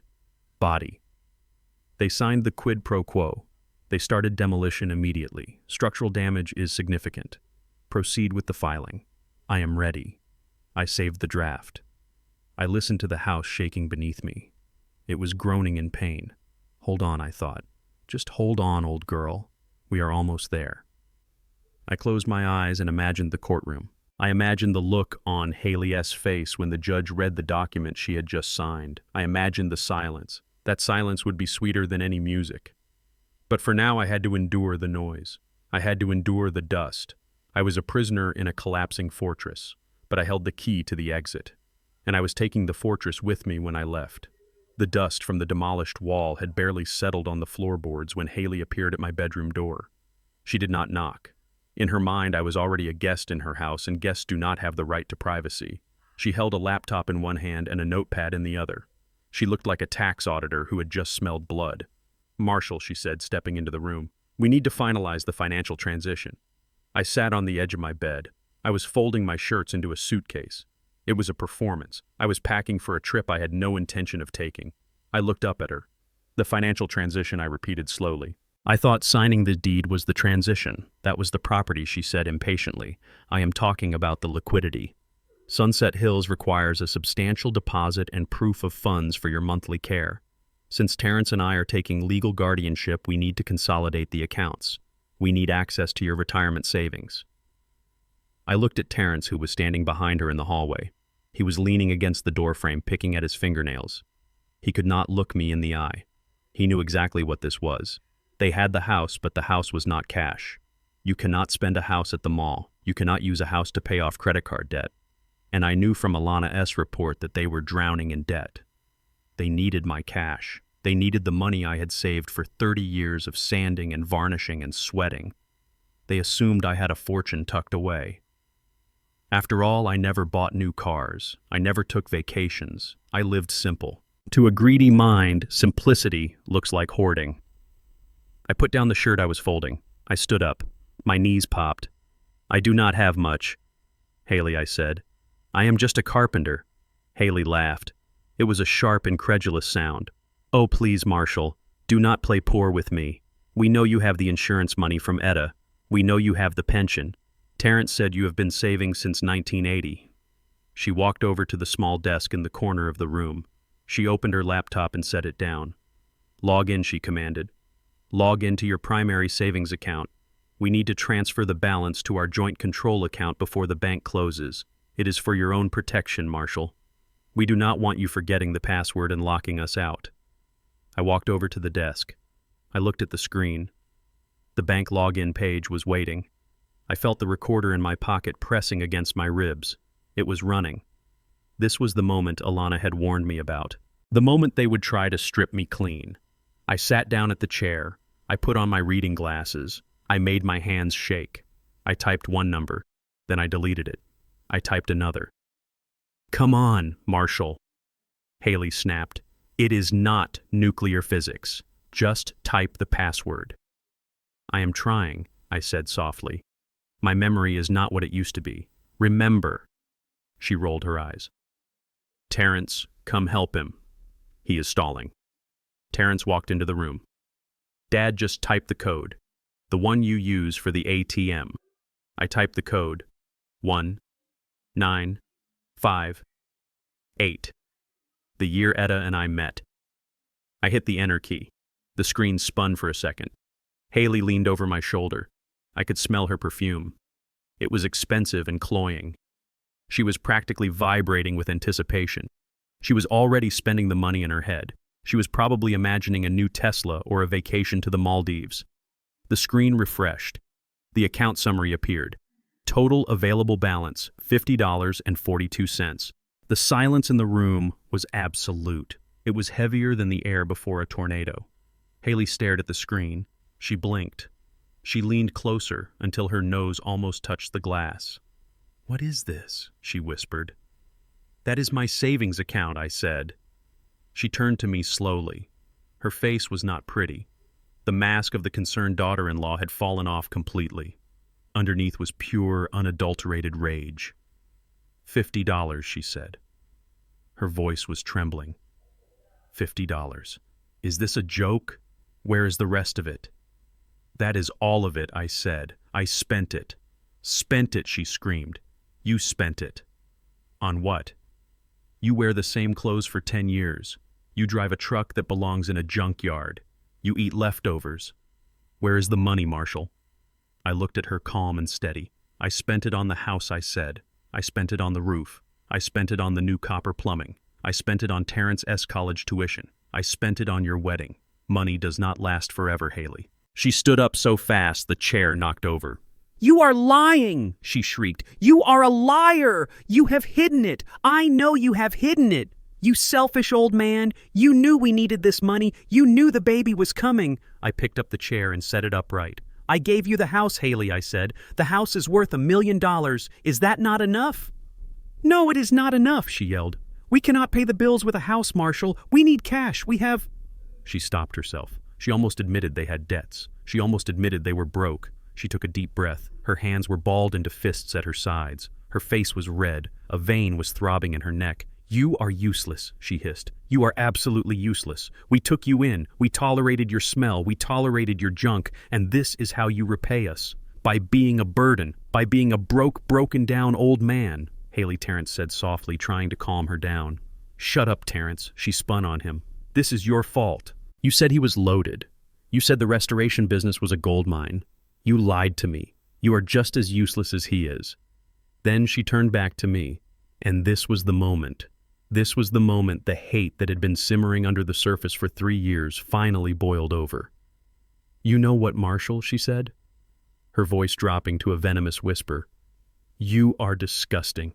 I have always hated living here with you. I hate your dark skin against my white sheets. I hate your nappy hair on my pillows. I hate your cheap, poverty-stricken mindset. You are just a stingy old black miser who wants to drag everyone down into the dirt with him." I felt the words hit me like physical blows. She had finally said it. She had finally brought color into the room. She had confirmed what I had always known but never wanted to believe. She did not just hate me because I was old. She hated me because I was black and I was proud and I owned something she wanted. "Why do not you just die?" She spat the words out. "Why do not you just do us all a favor and die, Marshall? Stop breathing. Stop eating. Stop taking up space. Go to that nursing home and rot. Because that is all you are good for. Rotting." She grabbed the laptop and slammed it shut. "Come on, Terrence," she ordered. "We are leaving. I cannot breathe the air in this room. It smells like failure." She stormed out of the room, her heels hammered on the floorboards like gunshots. Terrence stood there. He looked at me. His face was gray. He had heard his wife wish death upon his father. He had heard his wife use racial slurs against his own heritage. "Dad," he whispered. "She did not mean that. She is just hormonal. She is stressed about the money." I looked at my son. I looked at the man who shared my blood, the man I had named after a king. She meant every word, Terrence, I said. And the saddest part is you agree with her. You think I failed you because I did not leave you a pile of cash to waste. You think I owe you my life. I do not think that, Dad, he said, but his eyes were lying. "Go," I said. "Go follow your wife. She has the keys to the car. She has the keys to your life. Do not make her wait." Terrence hesitated for 1 second, just 1 second. Then he turned and walked away. He followed the woman who despised his father.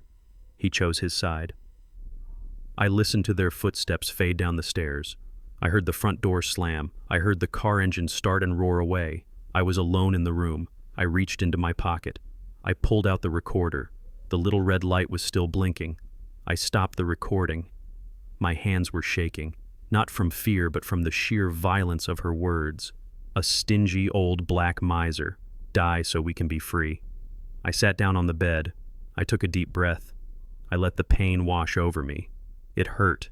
It hurt more than the time I broke my ribs falling off a ladder. It hurt because it was not just an insult.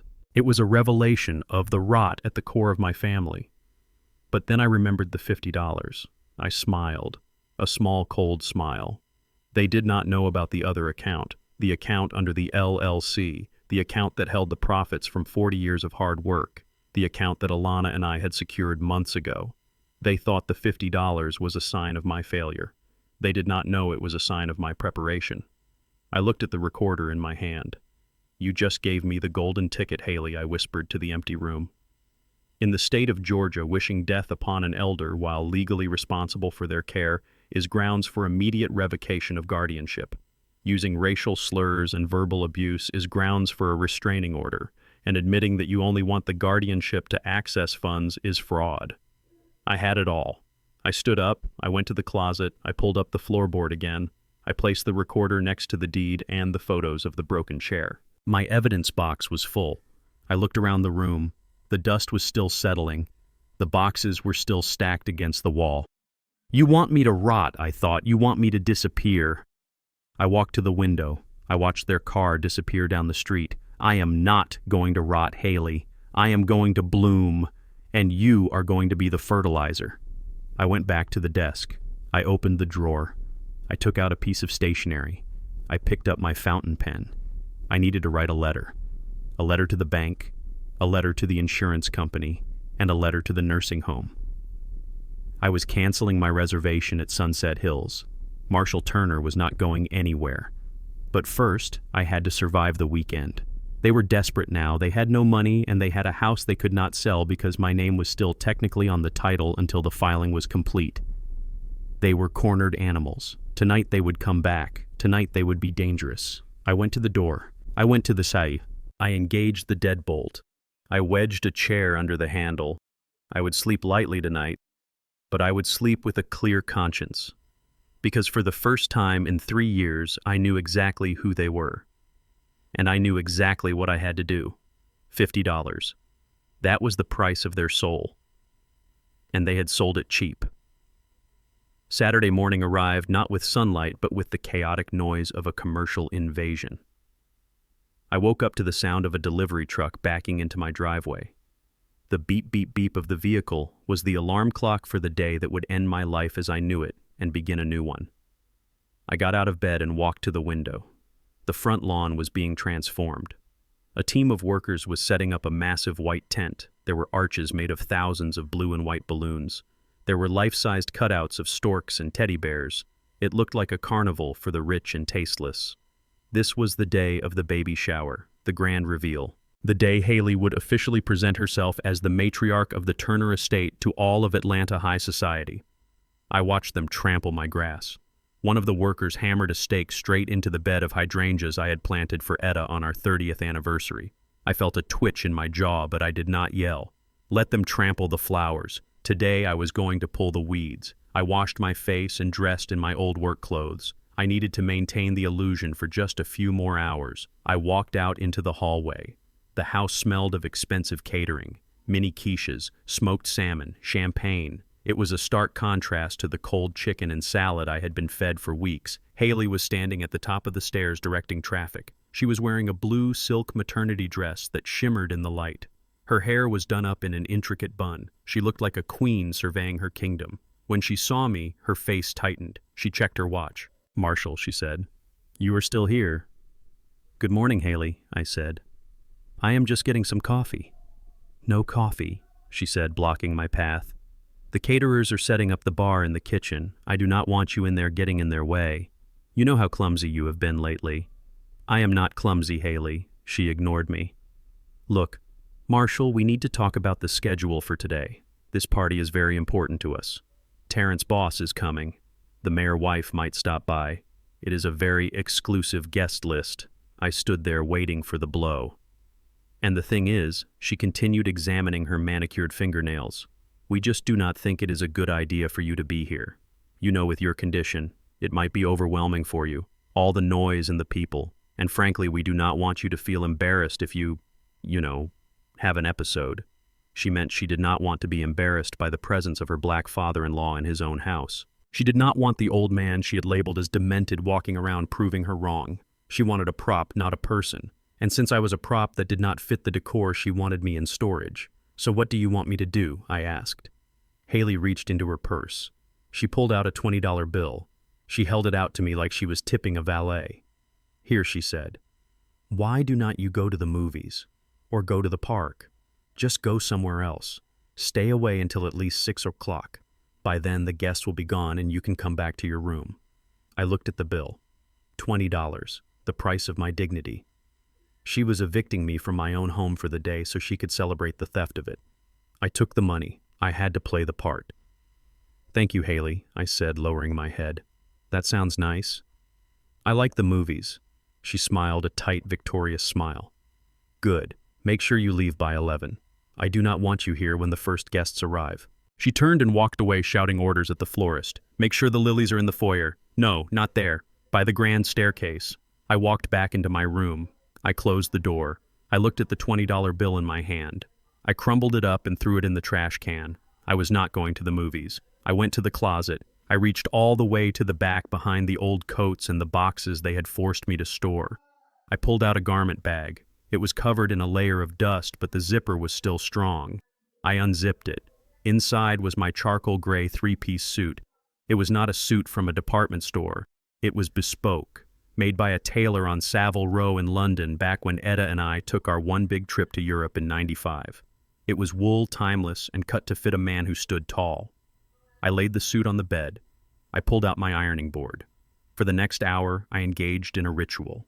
I filled the iron with water. I waited for the steam to rise. I pressed the trousers until the crease was sharp enough to cut paper.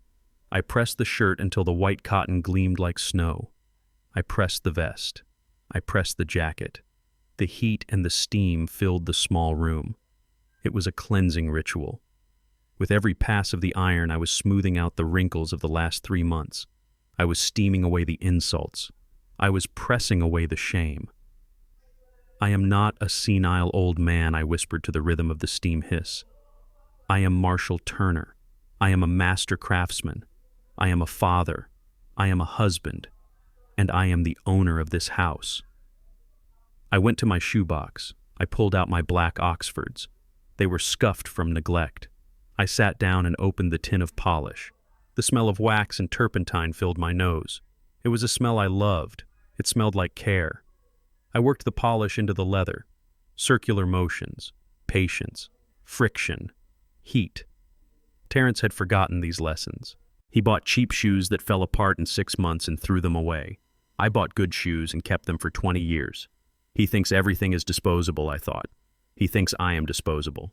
I buffed the shoes until I could see my own reflection in the toe. The face looking back at me was not the face of a victim. It was the face of a warrior putting on his war paint. At 10:45, Terrence knocked on my door. "Dad," he called out. "Are you leaving?" "People are starting to arrive soon." "I am packing a bag, Terrence," I answered through the door. "I will be out of your hair in a minute." "Good, thanks, Dad. Just use the back door, okay? We do not want you walking through the front display." The back door, the servant's entrance.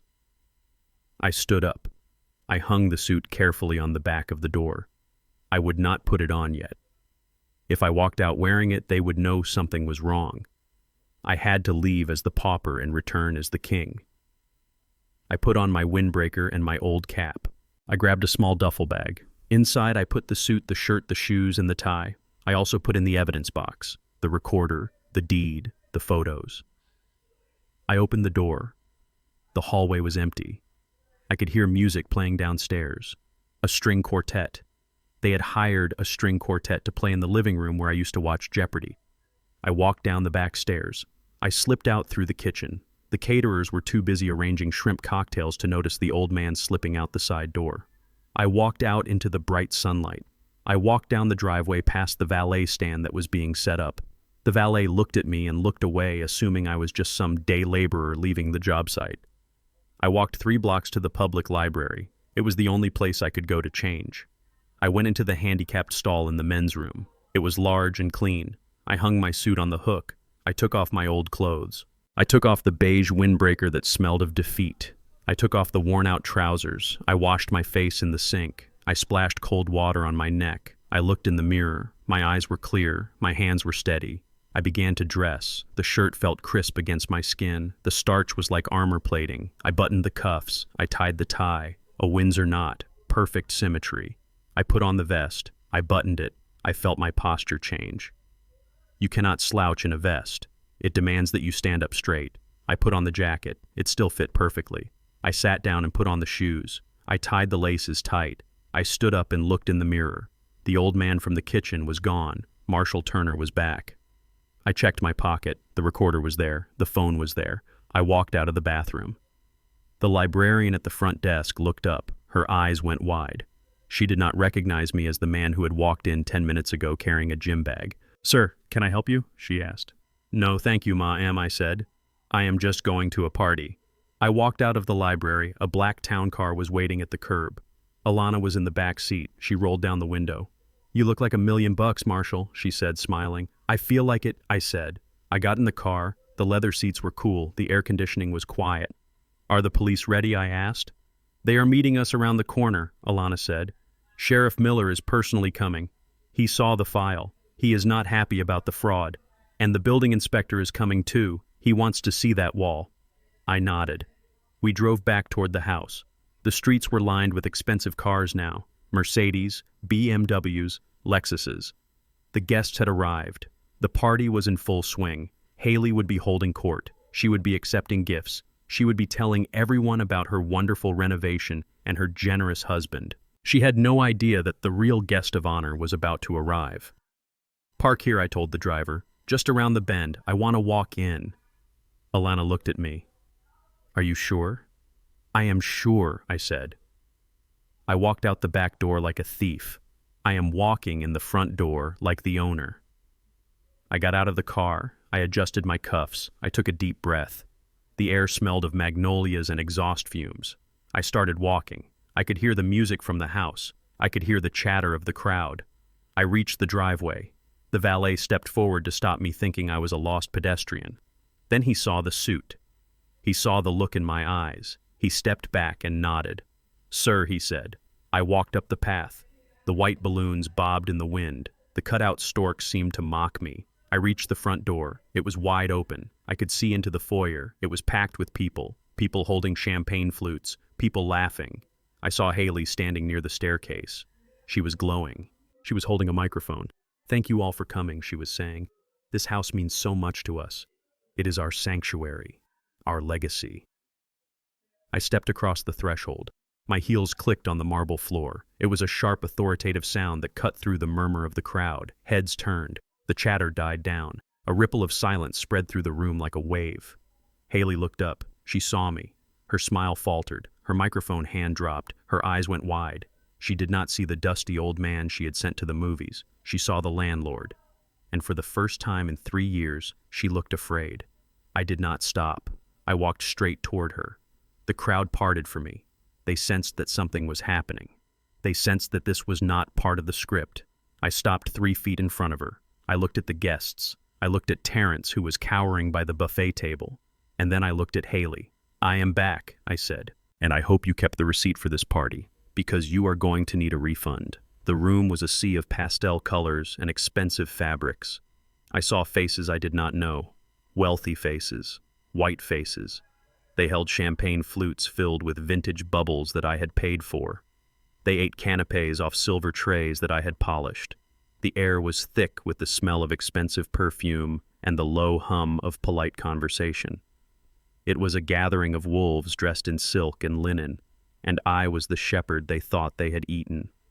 I stood in the archway of the living room, the same archway I had sanded by hand in 1982. My bespoke suit felt like armor against my skin. The charcoal wool was heavy and reassuring. My shoes shone under the crystal chandelier. I did not look like the confused old man they had described to their friends. I did not look like the burden they were shipping off to a facility. I looked like the owner. For a moment, nobody moved. The string quartet in the corner faltered and stopped playing. The silence rippled outward from where I stood until it reached the staircase. Hailey was standing there. She was holding a microphone. Her hand was frozen in midair. Her mouth was slightly open. The smile she had been wearing slipped off her face like a mask that had lost its glue. She stared at me. She blinked rapidly as if trying to clear a hallucination. I did not speak. I did not have to. My presence was the statement. I saw Terrence standing near the buffet table. He was holding a glass of wine. When he saw me, the glass slipped from his fingers. It hit the carpet with a dull thud. Red wine splashed onto his beige trousers. He did not even look down. He was staring at my face. He was staring at the judgment in my eyes. Hailey recovered first. She is a predator, and predators adapt quickly. She gripped the microphone tighter. She forced her smile back into place. It was a brittle, terrifying thing. "Well, look who decided to join us," she said into the microphone. Her voice boomed through the speakers. "It is my father-in-law, Marshall. We thought you were resting comfortably in your room, Dad." She was trying to spin the narrative. She was trying to frame my appearance as the wandering of a senile mind. I took a step forward. The crowd parted for me. They moved away instinctively. They could feel the energy radiating off me. It was not confusion, it was cold, controlled fury. I did not answer her. I just kept walking until I was in the center of the room. I looked around at the guests. I saw Mrs. Vance Hailey's mother sipping her drink. She looked at me with pure disdain. She leaned over to a woman next to her and whispered something. I knew what she said. She said, That is him. That is the problem. Hailey laughed nervously. It was a high-pitched sound that grated on the nerves. She gestured to the crowd. Everyone, this is Marshall. He is having a little trouble with his memory lately, so he might be a little confused about why we are all here. But we are so glad he could come down to say hello before his transition. Transition. That was the word she used. Like I was upgrading my software, like I was moving to a new office. She made eviction sound like a promotion. She walked down 2 steps. She looked down at me from the staircase. She liked looking down on people. It made her feel tall. Marshall, she said, her voice dripping with fake sweetness, why do not you go back upstairs? Terrence can help you. This is a lot of stimulation for you. We do not want you to get agitated. I looked at her. I looked at the microphone in her hand. I am not agitated, Hailey, I said. My voice was not amplified, but it carried. It bounced off the high ceilings I had painted. It filled the room. I am just listening. Please continue. You were talking about the legacy. Hailey froze. She did not expect me to speak so clearly. She expected mumbling. She expected shuffling. She looked at the guests. They were watching us. They were sensing the tension. They were realizing that this was not a happy family moment. This was a standoff. Hailey laughed again. A short, sharp bark. Oh, Marshall, she said. You are so funny today. Yes, we were talking about the legacy. Our legacy. She turned back to the crowd. She decided to ignore me. She decided to bulldoze right over me. As I was saying, she announced, raising her voice to drown out the awkwardness. Terrence and I are so blessed to be the stewards of this beautiful home. It has been a labor of love to restore it. When we took over, it was very dated. It was dark. It was heavy. It was stuck in the past. She looked at me when she said, stuck in the past. It was a direct insult. She was calling my life dated. She was calling my history heavy. But we have a vision, she continued. We are opening it up. We are bringing in the light. We are making space for the next generation. There was a scattering of applause. People clapped because they did not know what else to do. They clapped for the pregnant woman in the silk dress because that is what polite society does. They ignore the uncomfortable truth standing in the middle of the room. I looked at Terrence. He was wiping the wine off his pants with a cocktail napkin. He looked like a child who had wet himself. He could not look at me. He was hiding behind the buffet table. Hailey continued her speech. She was gaining confidence now. She thought she had neutralized me. She thought I was just standing there harmlessly. And the best news, she said, is that we have finally secured the future of the estate. Marshall has graciously decided to retire. He has realized that this house is too much for him. He wants to spend his golden years in peace and quiet, where he can get the care he needs. Care he needs, the code word for locking me away. She held up a hand. And because he is such a generous soul, he has gifted this home to us, to Terrence and me, to ensure that his grandson grows up in the family home. The crowd gasped politely. Someone shouted, "Hear, hear." Hailey beamed. She looked like she had just won an Oscar. So today is a double celebration, she said. We are celebrating the arrival of baby Vance, and we are celebrating the official transfer of ownership. This house is now officially the Vance family residence. The Vance family residence. She had erased the name Turner. She had wiped my name off the map. My son stood there and let her do it. He let her take his name and bury it under hers. I felt a fire in my chest. It was hot and white, but my hands remained cool. My breathing remained steady. Hailey raised her glass. So please join me in a toast, she said. To the future, to new beginnings, and to the end of the old ways. To the future, the crowd echoed. Glasses clinked. I did not raise a glass. I did not move. I stood there like a stone in a river. Hailey looked at me. She smiled, a cruel, triumphant smile. She thought it was over. She thought she had said the words publicly and that made them true. She thought she had shamed me into silence. She lowered the microphone. She stepped down from the stairs. She walked toward me. She leaned in close so only I could hear. You look ridiculous in that suit, Marshall, she whispered. Go upstairs before you embarrass yourself further. The nurse from Sunset Hills is coming at 4 o'clock to evaluate you. Be ready. I looked at her. I saw the greed in her eyes. It was ugly. It was a hunger that could never be satisfied. I reached into my pocket. I did not pull out a handkerchief. I did not pull out a pill bottle. I pulled out the recorder. I held it up.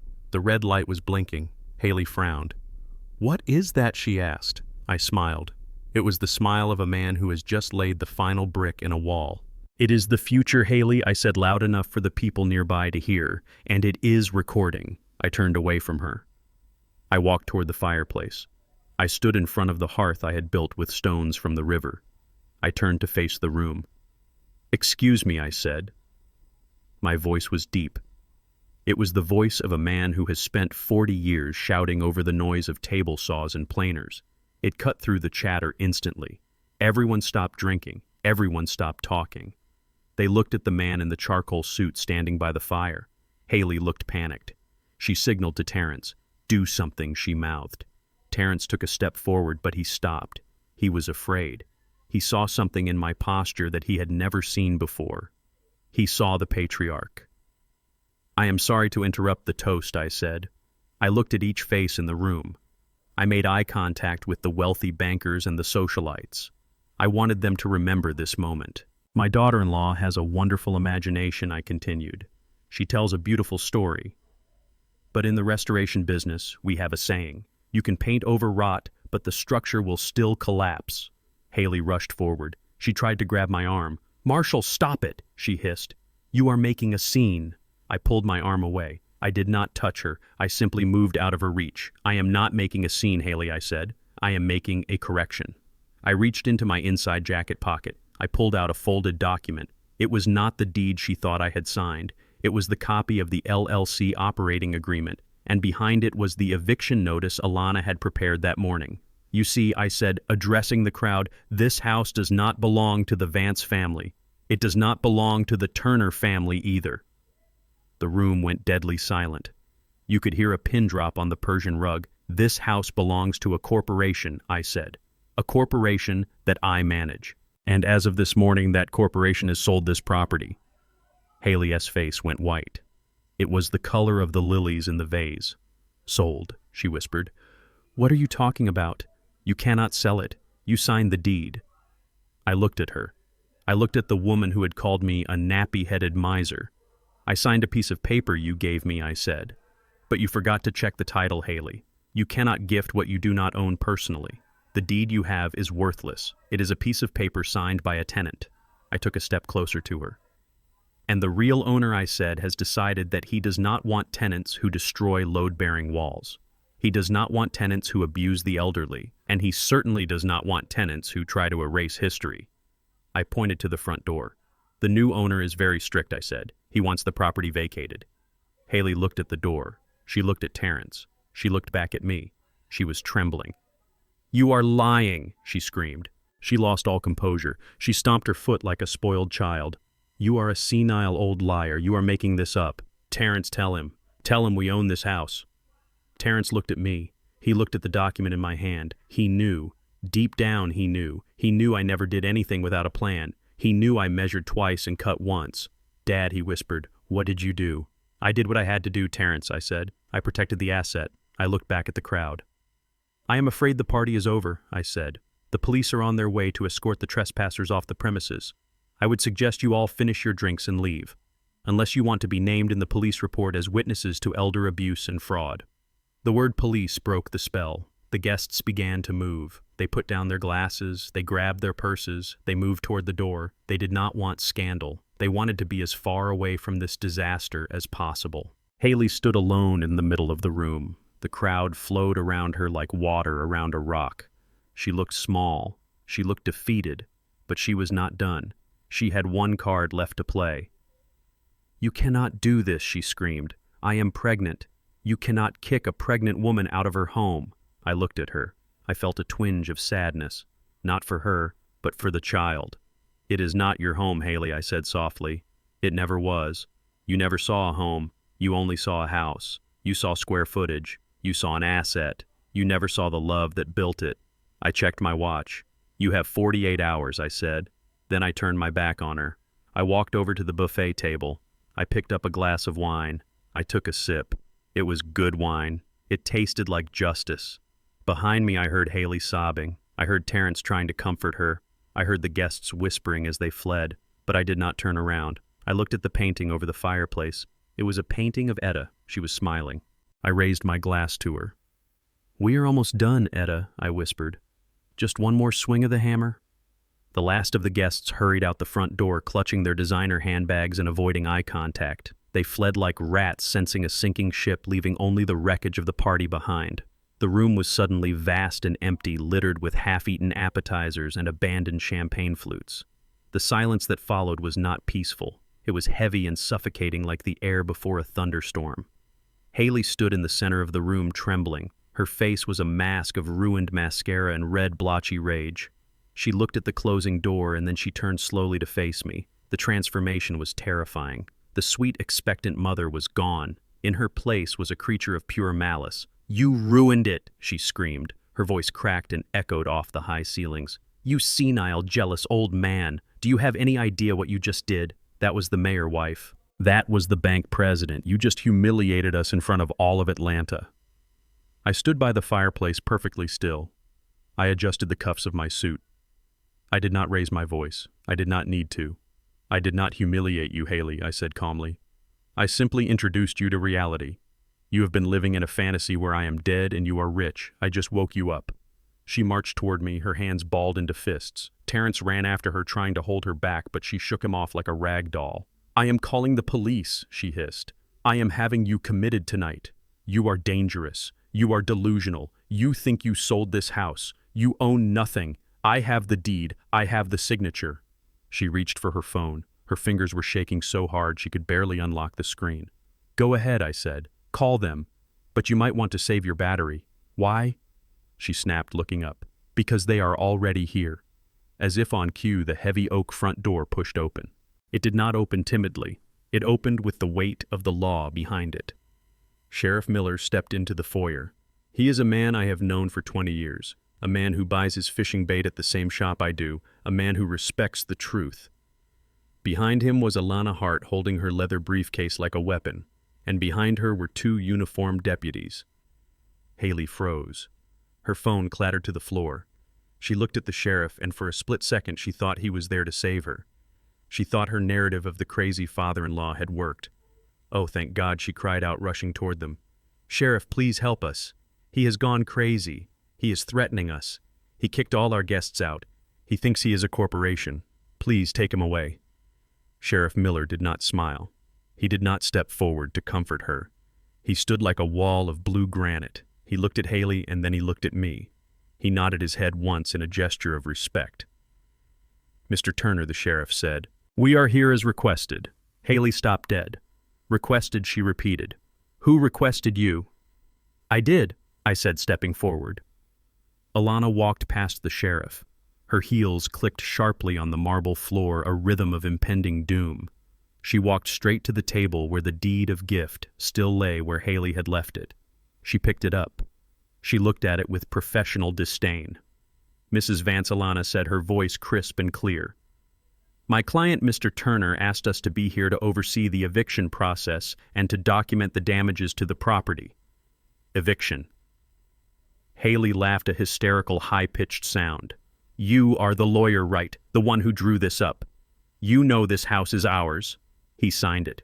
"Look at the signature." Alana dropped the paper back onto the table. It fluttered down like a dead leaf. "I know what he signed," Mrs. Vance, Alana said. "I wrote it. He signed a conditional gift deed.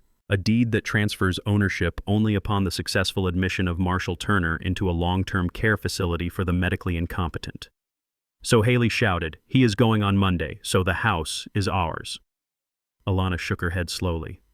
"No, because the condition was based on a fraudulent premise. Mr. Turner is not incompetent. In fact, I have here a sworn affidavit from Dr. Robinson, the chief of neurology at Grady Memorial Hospital, dated yesterday. It certifies that Marshall Turner scores in the top percentile for cognitive function for his age group. He is sound of mind, Mrs. Vance, which means the condition for the gift can never be met. The deed is void." Hailey stared at her. Her mouth opened and closed like a fish out of water. But he forgot the stove," she stammered. "He forgot the internet password. He is foggy." I stepped closer. My shadow fell over her. "I never forgot the stove, Hailey," I said. "And I never forgot the password. I just let you think I did. I let you build your entire future on a foundation of lies just to see how high you would build it before it collapsed. Terrence spoke up then. His voice was small and trembling. Dad, please. This is a misunderstanding. We can fix this. Do not bring the police into this. I looked at my son. The shame I felt for him was a physical weight in my gut. It is too late for that, Terrence, I said. You crossed the line when you let your wife hire men to take a sledgehammer to my life. I pointed to the gaping hole in the wall, the dust still settling on the floor. Sheriff, I said. That is the evidence. Sheriff Miller walked over to the hole. He looked at the torn drywall. He looked at the splintered studs. He took a camera out of his pocket and snapped a photo. Flash. Flash. Unauthorized demolition of a load-bearing wall in a historic district, Atlanta recited. Malicious destruction of property belonging to the Turner Restoration, LLC, and endangerment of the primary occupant. Hailey whirled around. It is my house, she screamed. I can break a wall if I want to. It is not your house, Alana said firmly. As Mr. Turner told you, this house belongs to an LLC, and that LLC is owned by a trust. And do you know what happens to the trust if the beneficiaries attempt to defraud the trustee? Hailey looked at Terrence. Terrence looked at the floor. We lose it, Terrence whispered. We lose everything. Alana nodded. Exactly. The poison pill clause. By attempting to have Marshall declared incompetent for financial gain, you have triggered the immediate dissolution of your beneficiary status. You are no longer heirs. You are trespassers. Hailey looked around the room frantically. She looked at the expensive furniture she had bought with my money. She looked at the nursery she was building. She realized it was all slipping away like sand through her fingers. No, she shrieked. No, this is not fair. I am pregnant. You cannot do this to a pregnant woman. I have rights. I walked until I was standing right in front of her. I was close enough to see the fear in her eyes. I was close enough to smell the stale champagne on her breath. You talk about rights, Hailey, I said. What about my right to dignity? What about my right to sleep in my own home without fear of being gassed or burned? What about my right to be a father and a grandfather without being treated like a piece of broken furniture? I leaned in. You wanted space, I said softly. You said this house was too cramped with me in it. You said I took up too much room. I looked around the grand foyer. I looked at the high ceilings. I looked at the open doors. You were right, Hailey. She looked at me, tears streaming down her face, waiting for the blow. This house is too small. I said, my voice hard as iron. It is far too small. There is not enough room in here for your lies and my truth to live together. So one of us has to go. And since I hold the deed, the keys, and the truth, I think it is going to be you. Sheriff Miller stepped forward. He placed a heavy hand on Terrence S.'s shoulder. Mr. Vance, Mrs. Vance, he said, his voice rumbling like a diesel engine, I am going to have to ask you to vacate the premises. You can grab some personal essentials, but everything else stays until the lawyers sort it out. Now, Hailey gasped. But we have nowhere to go. Our apartment lease ended last month. That sounds like a personal problem, the sheriff said. You have 10 minutes. Hailey looked at Terrence. Do something, she screamed at him. You coward. Do something. Terrence looked at me. He had tears in his eyes. Dad, please. Just for tonight. Let us stay one night. I looked at him. I remembered the night he was born. I remembered holding him in this very hallway, promising to protect him from the world. But I had failed to protect him from himself. I am protecting you, Terrence, I said. I am teaching you the lesson I should have taught you years ago. A man who does not respect his roots has no future. If I let you stay tonight, you will never learn. You will never grow. I turned my back on them. 10 minutes. Sheriff, I said. I walked toward the kitchen. I did not look back. I heard Hailey screaming insults. I heard Terrence sobbing. I heard the heavy boots of the deputies following them up the stairs to supervise their packing. I walked into the kitchen and poured myself a glass of water from the tap. My hand was steady. Alana followed me in. She closed the door, muffling the noise from the hallway. You did it, Marshall, she said softly. I drank the water. It was cool and clean. It is not over yet, Alana, I said. They are leaving the house. But they still have my money. They still have the debts they took out in my name. We will get it back, she said. The forensic accountant is already working on the credit card fraud charges. That is the next step. I nodded. I heard the front door slam, a heavy final sound. I walked to the window. I watched them walking down the driveway. Hailey was dragging a suitcase. Her dress ruined her hair wild. Terrence was following her carrying a box, his head hung low. They looked like refugees from a war they had started and lost. They walked past the cutouts of the storks. They walked past the white balloons. They walked out of the gate and onto the street. I watched until they turned the corner. The house was silent. The string quartet was gone. The guests were gone. The parasites were gone. I was alone. But for the first time in months, the air in the house felt light. It felt breathable. I walked back into the living room. I looked at the hole in the wall. It was ugly. It was a scar. But scars heal. And scars are proof that you survived. I picked up the recorder from the table where I had left it. I turned it off. I have enough room now, I whispered to the empty room. I sat down in my armchair. The leather groaned familiarly. I closed my eyes. The king had returned. But the kingdom was in ruins. Now the real work would begin, the work of rebuilding.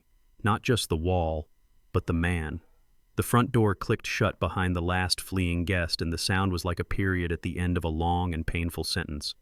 The house was finally quiet, but the air was thick with the dust of the broken wall and the smell of impending ruin. Hailey stood in the center of the foyer. Her chest was heaving. Her eyes darted around the room looking for an exit or a weapon or a miracle. But there were no miracles left in the Turner house today, only consequences. Terrence had collapsed onto the bottom step of the grand staircase. He held his head in his hands. He looked like a man who had been running a race for years and had finally hit the wall. He knew. I could see it in the slope of his shoulders. He knew that the eviction was just the opening act. The main event was sitting in Alana Hart's briefcase. Hailey turned to me. She tried to rally her fury one last time. She tried to summon the arrogance that had carried her through 3 years of bullying me. Fine, she spat. You want us to leave, we will leave. We do not want to stay in this dusty old mausoleum anyway. We will take our equity and go. We will buy a better house, a modern house, one without you in it. I looked at her. I felt a strange sense of pity. She was standing on the edge of a cliff, and she thought she was standing on a gold mine. Equity, I repeated. What equity, Hailey? The equity we put in, she shouted. The renovations, the improvements, and the refinance money. We are entitled to half the value of the home. That is the law. We have been paying the mortgage for 3 months. I looked at Alana. She stepped forward. She placed the briefcase on the hall table next to the vase of white lilies. The sound of the latches snapping open was loud in the silent room. Click. Click. Mrs. Vance Alana said, her voice calm and professional. You seem to be laboring under a significant misunderstanding regarding the ownership structure of this property. She pulled out a thick document bound in blue paper. This, she said, holding it up, is the operating agreement for Turner Restoration, LLC. As Mr. Turner tried to tell you, this limited liability company holds the title to the property. Marshall Turner is the manager. The sole member of the LLC is the Etta Turner Trust. Hailey waved her hand dismissively. I do not care about your legal mumbo-jumbo. We refinanced the house last month. The bank approved it. The money is in our account. That proves we have ownership. Alana stopped. She looked at Hailey, and then she looked at Terrence. Her expression shifted from professional to severe. You refinanced, she asked slowly. You took out a loan against the property. Yes, Hailey said triumphantly. We took out a line of credit for $200,000. To pay for the nursery and the baby expenses. The bank wired the funds last week, so you cannot kick us out. The bank has a lien on this house now, which means we have a stake in it. I looked at Terrence. He had stopped breathing. He was staring at the floor, his face the color of gray ash. Alana pulled another file from her bag. This one was red. That is interesting, she said.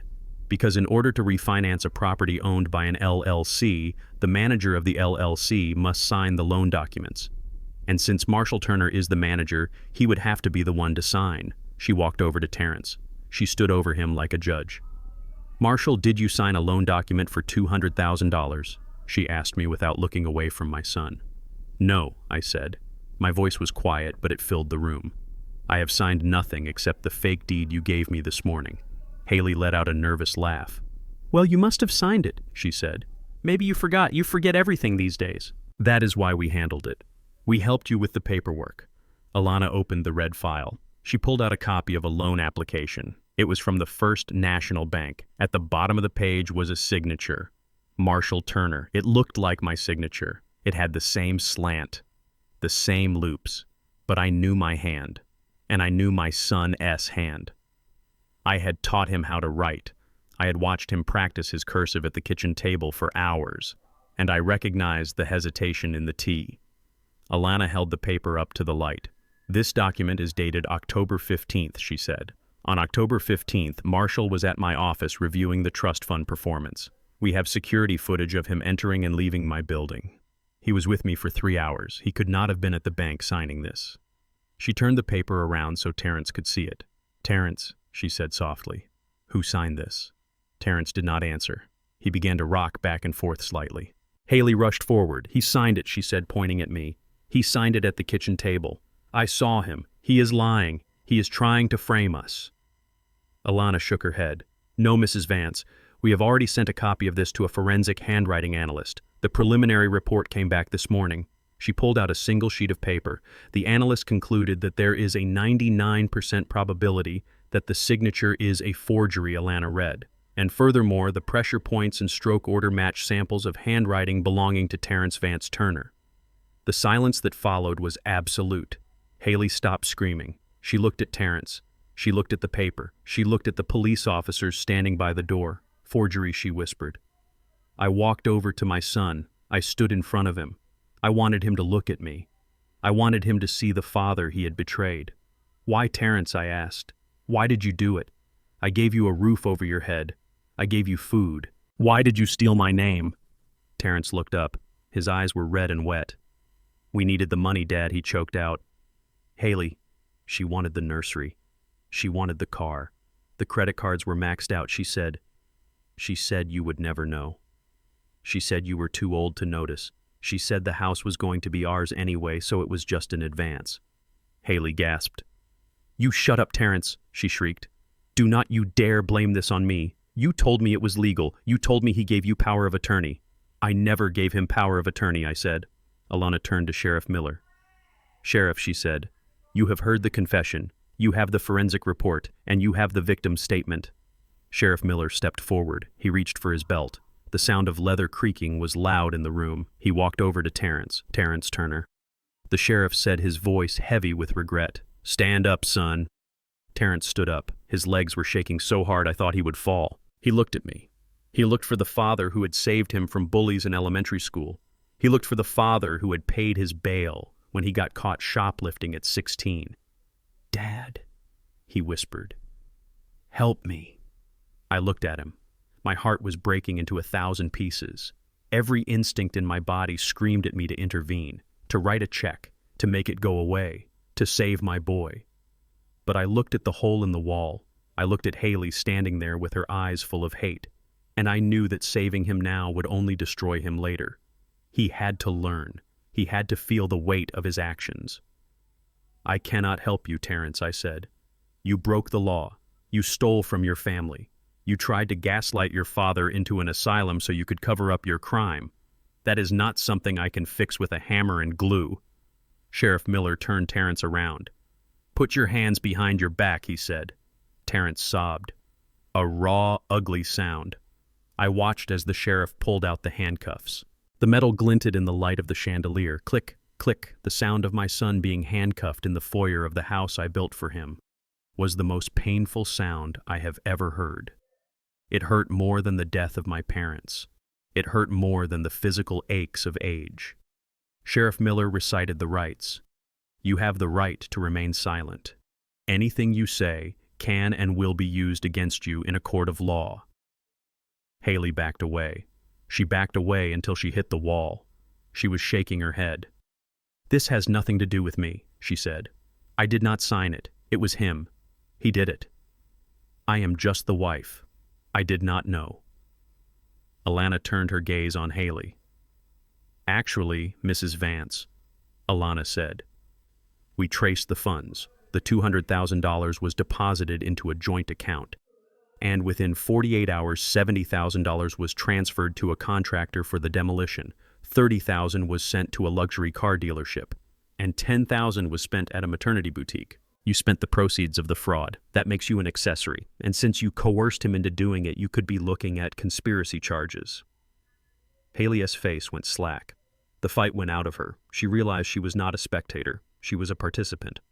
"But I am pregnant," she whispered. "I am having a baby." "Then I suggest you get a very good lawyer," Alana said. "And I suggest you save whatever money you have left because your assets are about to be frozen pending the investigation." Sheriff Miller led Terrence toward the door. Terrence was weeping openly now, his head hung low. He passed by me. He did not look up. I watched my son being led away like a criminal. I wanted to look away, but I forced myself to watch. I owed it to Etta to see the truth. When the door closed behind them, the room felt enormous. Hailey was left standing alone. She looked at me. Her eyes were full of terror. "Marshall," she said. Her voice was a whimper. "Marshall, please. He is in jail. I have no money. I have nowhere to go. Please, you cannot throw me out. Not now." I looked at her. I saw the woman who had called me a miser, the woman who had wished for my death, the woman who had driven a wedge between a father and son that might never be removed. I walked over to the table. I picked up the fake deed she had signed. "You have the keys to the car," I said. "I suggest you use them before the repo man comes for that too." "But where will I go?" she cried. "I do not know, Hailey," I said. "But you are young, you are smart. I am sure you will figure it out. Maybe you can find someone else to trick, but it will not be me, and it will not be in this house." Sheriff Miller's deputy stepped forward. "Ma, he said. "You need to leave. Now." Hailey looked at me one last time. There was no remorse in her eyes, only hatred. She grabbed her purse. She did not pack a bag. She ran. She ran out the front door, leaving it wide open. I listened to her heels clatter down the steps. I heard her car start. I heard the tires squeal as she peeled out of the driveway. She was gone. Alana walked over to me. She put a hand on my arm. "Are you okay, Marshall?" she asked. I looked at the empty space where my son had stood. "No, Alana," I said. "I am not okay. I just sent my only child to prison." "You did not send him there," Alana said gently. "He walked there himself. You just refused to walk in with him." I nodded. I knew she was right. But being right did not make it hurt less. I walked over to the front door. I looked out at the street. The sun was beginning to set. The sky was turning a deep bruised purple. I closed the door. I turned the deadbolt. I walked back into the center of the foyer. I looked up at the ceiling. I looked at the molding I had carved. I looked at the walls I had painted. It was just a house. Without family, it was just wood and stone. But it was my wood, and it was my stone. I walked to the hole in the wall. I picked up a piece of broken plaster. I crushed it in my hand until it turned to dust. "I will fix this," I whispered. I would fix the wall. I would fix the finances. I would fix the reputation of the Turner name. I did not know if I could fix Terrence. That was a restoration project that might be beyond my skill. But I would wait. I would be here when he got out. And maybe when the pride was stripped away, we could start rebuilding the foundation. But for now, I was the master of a silent house. I turned to Alana. "Do you want some tea?" I asked. She smiled a sad, tired smile. "I would love some tea, Marshall." We walked into the kitchen together, leaving the ghosts in the foyer. The war was over. The king had kept his throne, but the victory tasted like ashes. The blue lights of the police cruiser flashed against the white columns of the porch, creating a rhythmic strobe of tragedy. Terrence stood by the open door of the squad car. His hands were cuffed behind his back. The expensive blazer he wore to impress his wealthy friends was bunched up and wrinkled. He looked small. He looked like a child who had broken a window and was waiting for his father to pay for it. But the checkbook was closed. He screamed after Hailey's car as it disappeared down the street. I watched him twist his body, trying to see her taillights fade away. She did not look back. She did not stop. She took the car, and she took the freedom, and she left him with the handcuffs. That was the woman he destroyed our family for. That was the love he chose over loyalty. She sacrificed him to save herself without a second of hesitation. He turned his face to me. Tears were streaming down his cheeks, mixing with the snot running from his nose. He looked pathetic. He looked broken. "Dad, please," he begged. His voice was a high-pitched wail that cracked in the night air. "You can stop this. Tell them it was a mistake. Tell them you gave me permission to sign it. I will pay it back. I swear I will pay it back. Do not let them take me to jail. I cannot survive in there. Dad, please. I am your son." I walked down the steps slowly. My knees hurt, but I stood tall. I stopped a few feet away from him. I did not touch him. I did not offer him a handkerchief. I looked him in the eye. You are asking me to save you from the consequences of your own greed, Terrence, I said. You are asking me to lie to the law to cover up your lies. I did that for 30 years. I shielded you from every hard knock. I paid every fine. I fixed every mistake. And look what it made you. It made you a man who steals from his father to buy a woman who hates him. Dad. I am sorry, he sobbed. I am so sorry. I know you are sorry, I said softly. You are sorry you got caught. You are sorry the money ran out. But you are not sorry for what you did to me. I looked at the sheriff and nodded. It was the hardest nod of my life. No, son, I said. I am not going to call the lawyer. I am not going to post bail. Tonight, you are going to sleep on a cot that you did not pay for. You are going to sit in a cell with nothing but your thoughts. You skipped the class on how to be a man for 32 years. Tonight class is finally in session. The deputy guided his head into the car. The door slammed shut. It was a heavy, final sound. I watched the car pull away down the street. I stood alone on the driveway of the house I owned. The silence returned. It was painful, but it was clean. It has been 6 months since the blue lights faded from my driveway and the silence returned to my life. I sold the Victorian house. I could not live there anymore. The hole in the wall was fixed, but the memories of betrayal were too deep to sand away. A young couple bought it. They are full of dreams, and they treat the wood with respect. I wish them well. I live in a penthouse apartment in Midtown now. It is smaller, but it is filled with light. There are no stairs to hurt my knees. There is no dust. And most importantly, there are no lies. I rented a small studio space 3 blocks away where I have set up my new workshop. It is a quiet place. I do not take every job that comes along anymore. I only take the ones that speak to me. The Louis XIV chair sits in the corner of my living room. I finished the restoration last week. The leg is healed. If you look very closely, you might see a faint line where the wood was joined. But that line does not make the chair less valuable. It makes it real. It tells a story of survival. That is what I am now. I am a restoration project. I visited Terrence once. He looks thinner. The arrogance is gone. He cried when he saw me. He did not ask for money. He did not ask for a lawyer. He just asked how I was. It was the first time in 10 years he asked me that question and actually waited for the answer. I told him I was good. I told him I was free. I do not know if we will ever be father and son in the way we were before. Trust is like a mirror. Once it is broken, you can glue it back together, but you will always see the cracks in your reflection. But at least now we are facing each other with honesty. Hailey is gone. She moved back in with her parents. I heard she is suing Terrence for divorce. I heard she tells people she was the victim of a cruel old man. Let her talk. Her words cannot reach me up here. People ask me if I am lonely living by myself at 68. I tell them I have never been less lonely. I was lonely when I was living in a house full of people who looked through me. I was lonely when I was sitting at a dinner table being treated like a ghost. Now I have Alana. We have dinner every Tuesday. We laugh. We talk about Etta. We talk about the future. I have learned the hardest lesson a parent can learn. I learned that family is not defined by whose blood runs in your veins. It is defined by who respects you. It is defined by who protects your dignity when you are too tired to protect it yourself. A child who drains your spirit is not family. They are a parasite, and cutting them off is not cruelty. It is survival. My name is Marshall Turner. I am a master carpenter.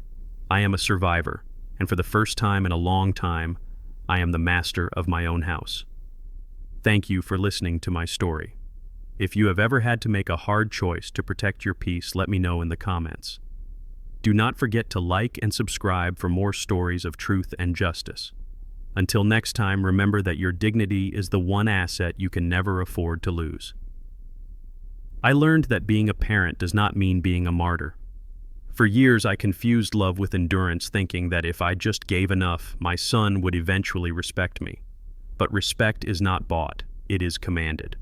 We often fear losing our family so much that we lose ourselves in the process. But I discovered that a table for one set with dignity is far better than a banquet where you are treated like a beggar. Do not be afraid to close the door on those who only knock when they need something. Your peace is not a negotiable currency, and your legacy is defined by what you refuse to tolerate. If this story resonated with you, please hit that like button and share it with someone who needs to hear it. And tell me in the comments, have you ever had to draw a line in the sand with a family member? I read every single one. Don't forget to subscribe for more stories of justice. Until next time.